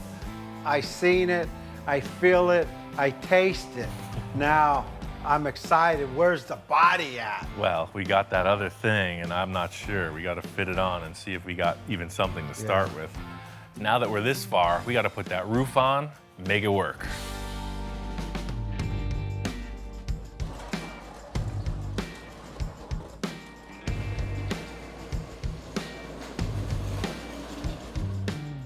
I mean, just to realize some form of an idea to hack two cars apart is a pretty big investment on your part. I hope something here is going to work. I got to cross my fingers. 1, 2, I need more luck. 3, 4, 5, 6. Okay, let's go for it, man. The thing that I was mainly concerned with from the start is how wide that dashboard is. That actually fits. Wow. What the heck? It is literally the exact same width, pillar to pillar.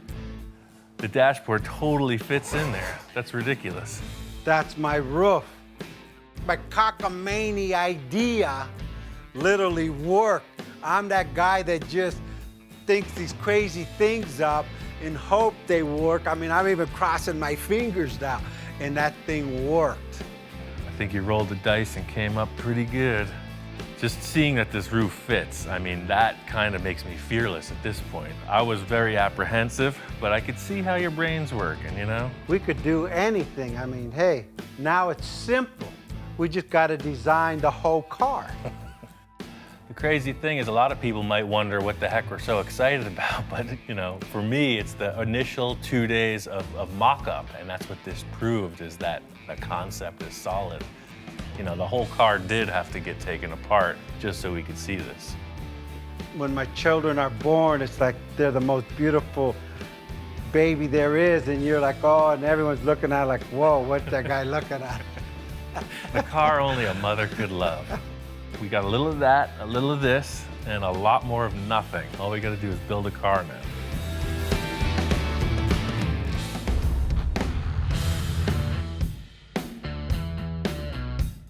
Out here in Pasadena, the Art Center College of Design, their annual car show. This year's theme is called Hand Built, so it's featuring a lot of hand-built one-off and prototype cars. My homework assignment for Victor was try to find some flavor. You know, he's using that term constantly, so I'm not looking for any specifics here. Just trying to see what's on the ground and what's in the classroom. The coolest thing about this show is that it's all invited guests, alumni, designers, cream of the crop. So all of the cars here have some design elements to pull from, whether it's super antique or super futuristic. A few years ago, I was invited to this show with the Space Junkie in its first incarnation, so it was really an honor to be invited. You can see the stuff here is world class.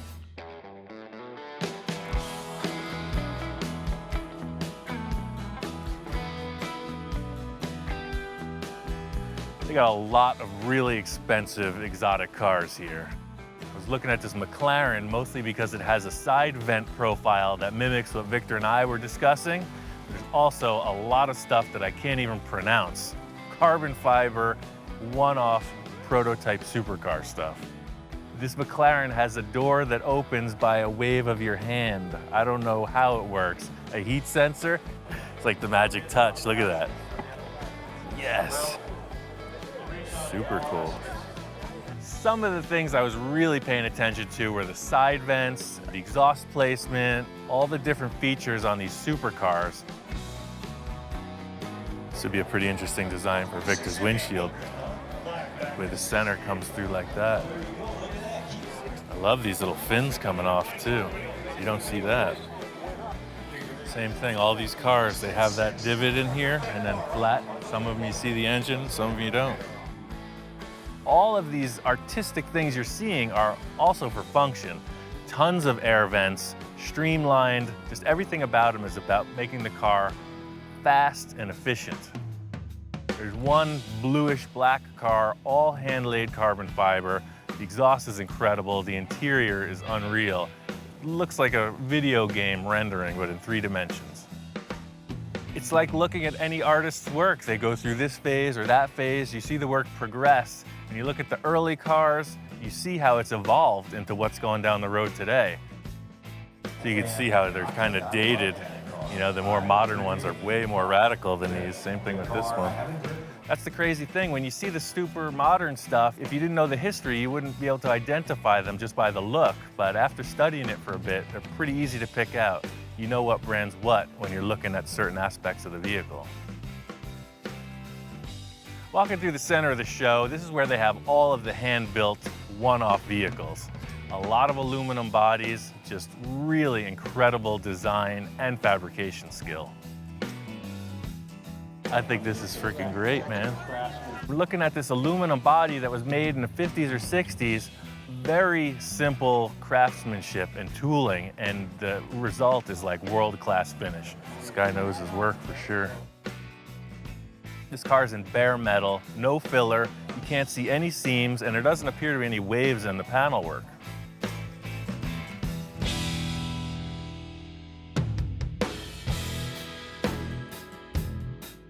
It's really about trying to find something unique. I'm looking for the oddball. There's this 1936 Scarab. It's like a minivan from the past. Incredible. The thing I love about 30s cars is the Art Deco stuff. This is totally inspired by some kind of an insect. You see the beetle on the front, the way this all opens up. I don't even care how this applies to the car we're doing, but come on. Flathead V8 in the back. I want this. I'll trade this guy 6 cars for this car.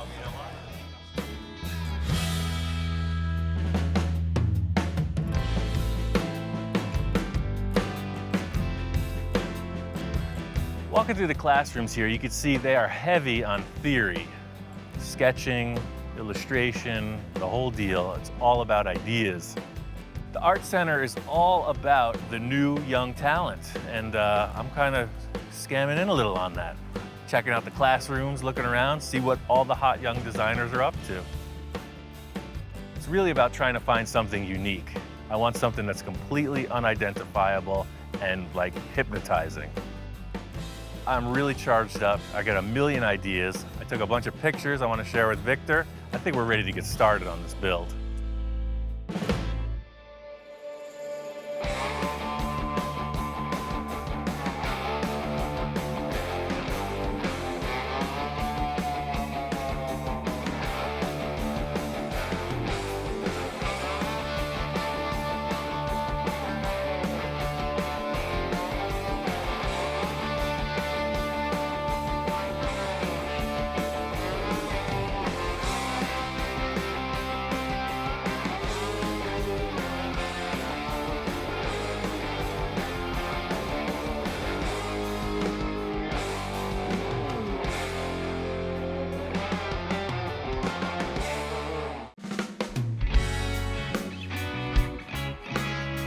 I think it's safe to say this project has been one of my most ambitious builds yet.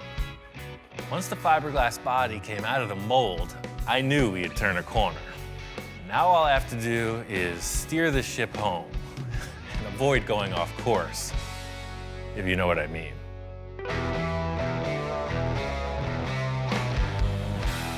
We are on the home stretch of this project. You know, the majority of the fabrication is complete. We couldn't find anything that looked right on the car as far as taillights go. So Victor says, hey, on top of every other thing you have to do, just knock off a custom set of taillights that looks awesome. Taillights are really just winging it. You know, we've done so much model and mold making, I figure I'm gonna make a model off of our model and build custom taillights. I haven't discussed this with Victor at all. He's coming over to check out what I'm up to. Hopefully, there's no modifications.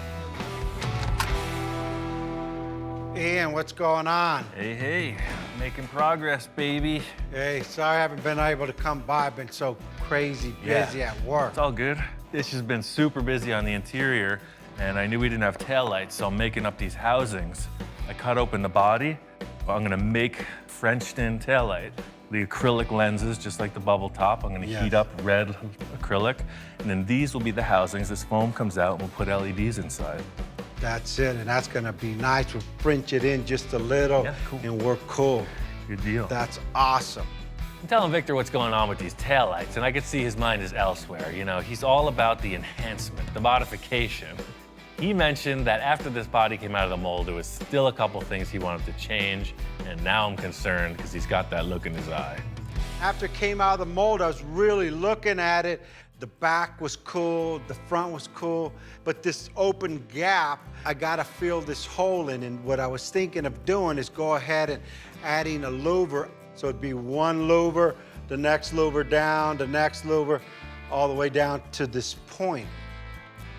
I love the idea of putting louvers here. You know, my mind starts racing. I got a bunch of ideas, and it's really just about coming up with something tangible. I got all this aluminum left over from the grill and whatnot, so it's just 1/8" plate, right? That's perfect size. And it'll be like a set of stairs, what you're describing, just down, down, down, down, all the way through, right? That's perfect. The only thing is I don't want it square. I want you to do something so it blends in with the supercar look, going down and ties in. I'm leaving this in your shoulders right now. This is the realm I thrive in when Victor says, do what you want. I mean, everything's looking good. Remember that show that I took you to when we first started this car? This Supercar Sunday? It's in 3 weeks. and I'm hoping to have this done to show it off there. What do you think? Well, I mean, nothing to it but to do it, right? Now I can see why Victor's got a little rush about him, a little pep in his step. He's talking about this deadline he wants to establish. This is good news, because setting a deadline means we can actually get this thing finished. The bad news is 3 weeks is 3 weeks, no matter how you slice it. So you can see the state of the car. You know, Ish has got a huge amount done on the interior. I'm gonna take the nose off. Your guys are doing the body work outside. See, there's a guide coat on the car. We're ready to primer this thing like tonight, but you gotta commit to no more changes. I'll commit to no more changes. I might enhance. I'll give you all the help you need on the body work and anything you need. Like everything else, I'm always running late. I gotta head out, so looking good. Call me if you need anything. Cool, man. I'll talk to you later. All right, good deal. I'll build those louvers right now. Victor said he wanted louvers on the back of the car. He also said I could do whatever I want, so here we go. Everything about the car has to tie together. What I accomplish with the taillights mimics the headlights. I'm thinking front to back all the time. The chin spoiler on the front has this unique, like, sawtooth shape. So we're just gonna put some more of that on our car. First up, cardboard template before we do it in metal. Just a little bit more accent on that. That's a keeper right there, right away, you know it. Thing is, I don't want to come off as like that dated 80s, 90s rear window louver style. I want something unique, something full custom, something high-end, something classy, something money, baby. Putting this hardware in place, countersink the screws, it's really starting to look like something. I think I'm on the right track with this, but I won't know until I make a bunch of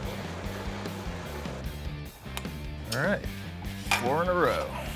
The concept here is I need these guys to seemingly float in space above each other, perfectly spaced, in a row, and be strong.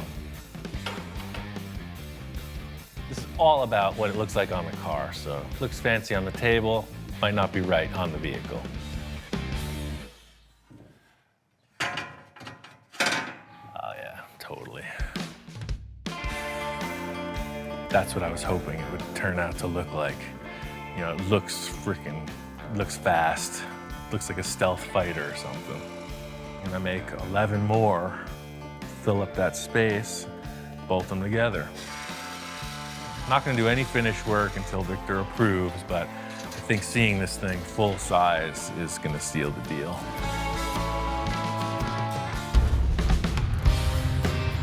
I got both the taillights finished up, and I'm just working on finalizing this louver set. I really like this. I can't wait for Victor to see it. He didn't have any requests on how these were going to be created, what they looked like, etc. So he's coming in cold. Ian, how's it going? I do a little metal work in my spare time when I'm not doing fiberglass for months. So I came up with this, you know, just winging it. That's called fabrication at its best. Look at that. This guy, again, went up and above what I asked for. I just thought the front spoiler had such a cool shape, you know, the Lamborghini chin spoiler, the air dam. I just used those 3 points and just shrunk it down. Brilliant idea. It's gonna all flow together with the front to the back. Exactly. He's nodding, he's into it, he's digging it. I really just want to show it to him on the car. That's what sells it. Yeah, I haven't even seen it full size yet, so. Putting it on the surface of the car, there it is. You could tell it's meant to be. Takes that giant negative space in the car and it enhances it. Wow, that looks freaking gnarly, man. Like real. Like an angry machine. That matches this car perfect. Victor's not a man of few words, and he also likes his enhancements, and you can see he's into this. I'll put it on this hinge, that way it's like a hatchback, you know? That opens, you can get stuff in there if you need it, and it'll latch down just like the trunk did. Cool. Look at with the light that you put in. Oh yeah, I built those taillights too. Let me show you what that's about. Also explained to Victor I finalized these rear taillights. You know, they're pretty trick. Everything's handmade. I put a clear lens, explaining to him we can try a deep red or more of a ruby red lens, LEDs, you know, just discussing what it takes to wrap this thing. I have a windshield that I made. It's out of polycarbonate, so that'll be the last thing because it's pretty fragile. I'll wait until the car is fully done. The body guys are working hard on this. You know, the deadline is close. So I just got one question. Any changes? It's not that I'm not sure. I'm looking at it and I'm just trying to absorb it all, right? Then he ends the sentence by saying, is that good? No changes. No changes, that's it. That's a first, I'm ladies and committed. gentlemen. He's committed. That was hard for me to say. Okay, we got results. He made a decision. I'm just rolling with that decision-making process. Let's get to the paint, Victor. Tell me what color it's gonna be. Well, you know, the mock-up was like a bluish gray, more of the blue. It looked pretty good, but I think I'm gonna go with a gray or silver or maybe a red or black. Ah. So or somewhat. maybe a white, I'm not sure. Victor looks like he's just gonna stop. He's like, I think silver or white. And you know, we might have to paint it a couple times. He's back in his old Victor mode. He doesn't know what he wants to do.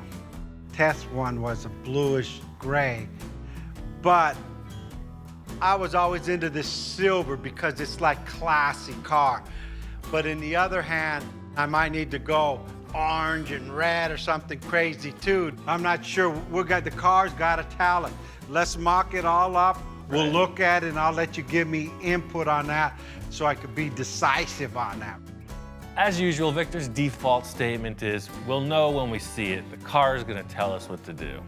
And I probably won't know what color it is. Victor probably won't even know what color it is until it comes out of the spray booth.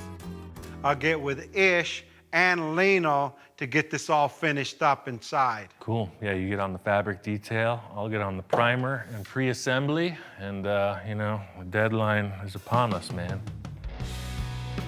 I'm really looking forward to seeing this thing done, and I don't even know what it's gonna look like, truly. That has been kind of the enjoyment of this process since the beginning. You know, we didn't know what we were building. Thing is, onward and forward, no fear. At this point, it's simple, tight bodywork and fit up.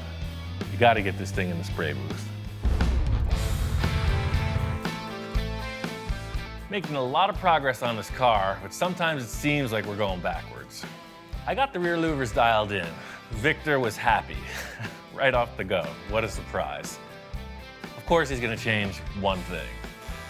Victor's concept is we're gonna mimic the shape of the louvers, but create a fiberglass panel that molds into the body. In other words, the roof flows right into the louver. It's the first time we've ever made a car flow. So now if you look at the car from the side, this is going all the way down and it continues down. Yeah, now it actually, I think, puts it more into proportion. Yeah, our model never had louvers in the back, so the adjustment is justified. I just never knew what was gonna happen in that engine area. I'm all on board with this change. You know, this car's gonna be better for it. It's a little more effort, but as usual, whatever it takes. Look at Ian, my roof. Yeah, look at that. Look at, I even smile every time it goes up. When I'm pissed, I just come to the car, lift up the roof, and then I smile. I guess because when I was a kid, my parents could never afford to buy me video games.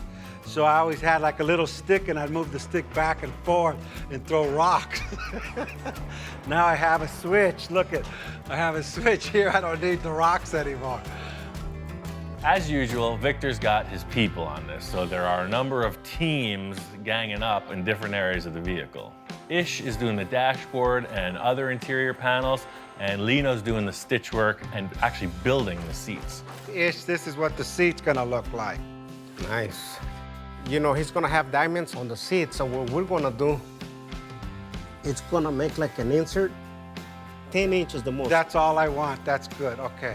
Victor deals with Lino in his own way, but from what I've seen, the product they're coming up with is way more intense than the stock seats.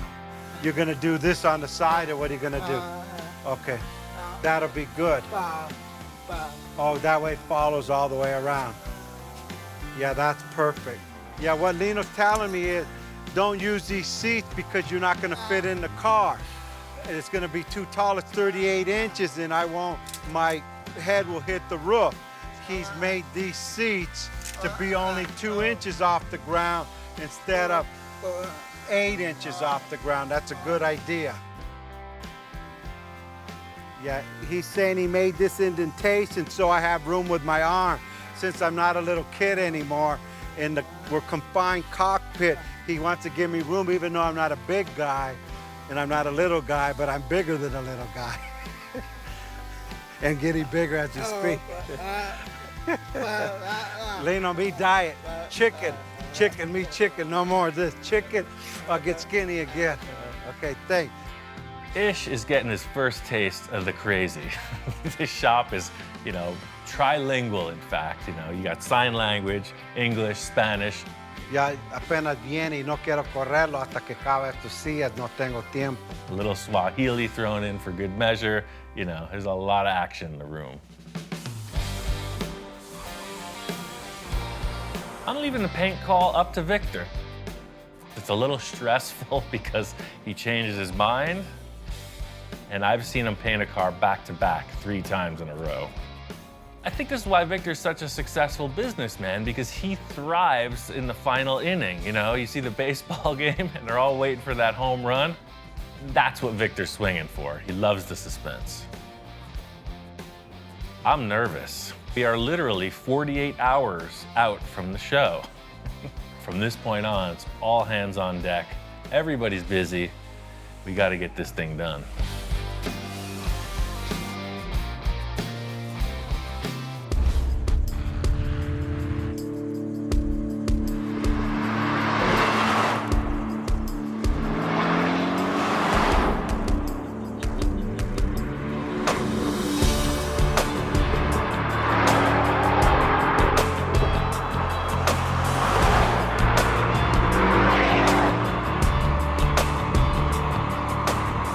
Got this car finished up and took it out for a test drive. You haven't been able to stand back and look at this car outside of the shop. You know, it's a whole different perspective getting it out in the real world. Surprisingly, Victor went with a white paint job, used a little pearl in it, and contrasted that with all black details. Lino and Ish went nuts on the interior. It's completely hand-built. We left the stock gauge cluster, the steering wheel's there, special rocket launcher flipper switches for the nose to open and the roof to open, black rims, blacked out lights, blacked out the rear louvers also. Another last-minute element was this rear spoiler. We made these side fins. They're made in the same way as the rear louvers. The last check off on this list was the shop inspector's approval. It's 2 paws up, no requests, no concerns.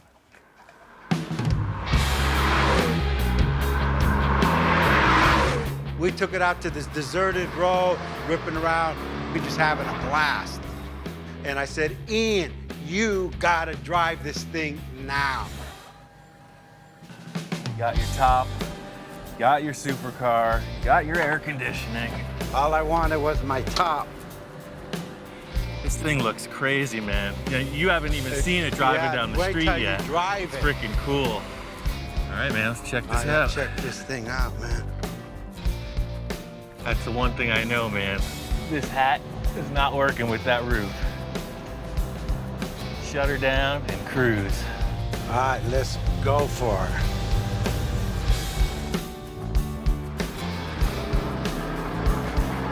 This car's driving great. You know, Victor wants to take it to the show. I want to see how people are going to respond.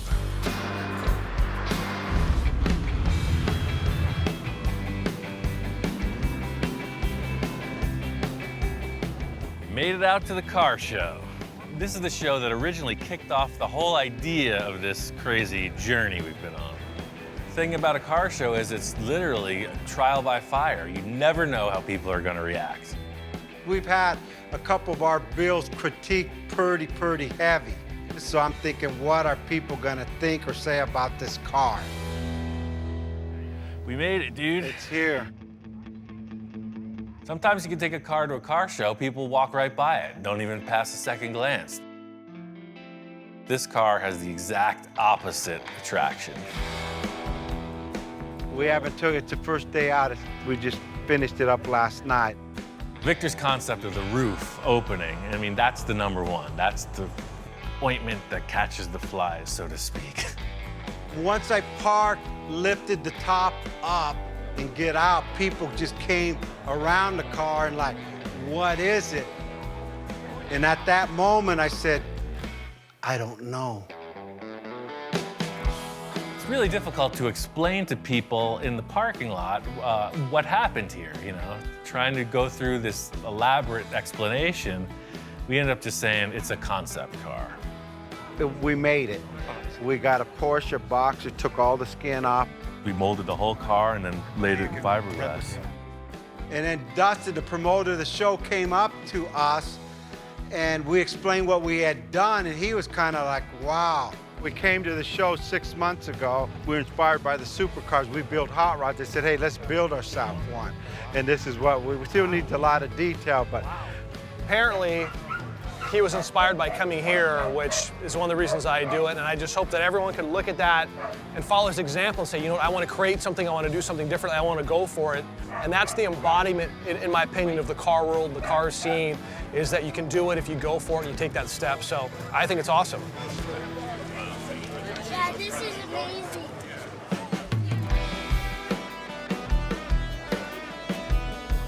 Yeah, no, that thing came out pretty Oh, you clean. got your camera out again. That means Yeah. you're satisfied. Yeah. No more changes, right?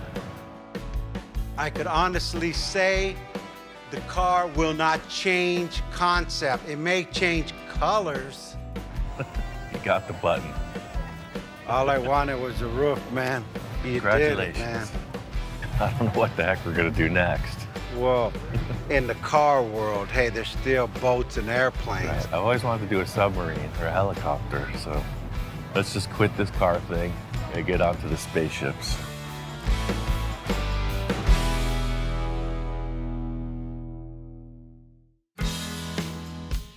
From the onset of this request by Victor, I was concerned. He starts off with this Sterling Yeah, huh? and a dream of a supercar. Shows up with a Porsche and 10 billion crazy requests. All through this whole process, you know, it's been a huge roller coaster ride. Me not knowing when to get off. Wow, that's rad, man. And Victor just knowing that there was a finish line. I'm 100% satisfied, and actually, I see Ian is too. Because normally most builds, okay, cool, what's next? This one, he's like, you know, his ears moving, woo, woo, woo, woo. Like, on this one, I never seen him do that. I never knew what the car would look like. Just looking back on the amount of design work and the amount of effort in Ian's part that he finally realized what he achieved. I mean, this was a task that not many people could pull off. Yes. And he did it.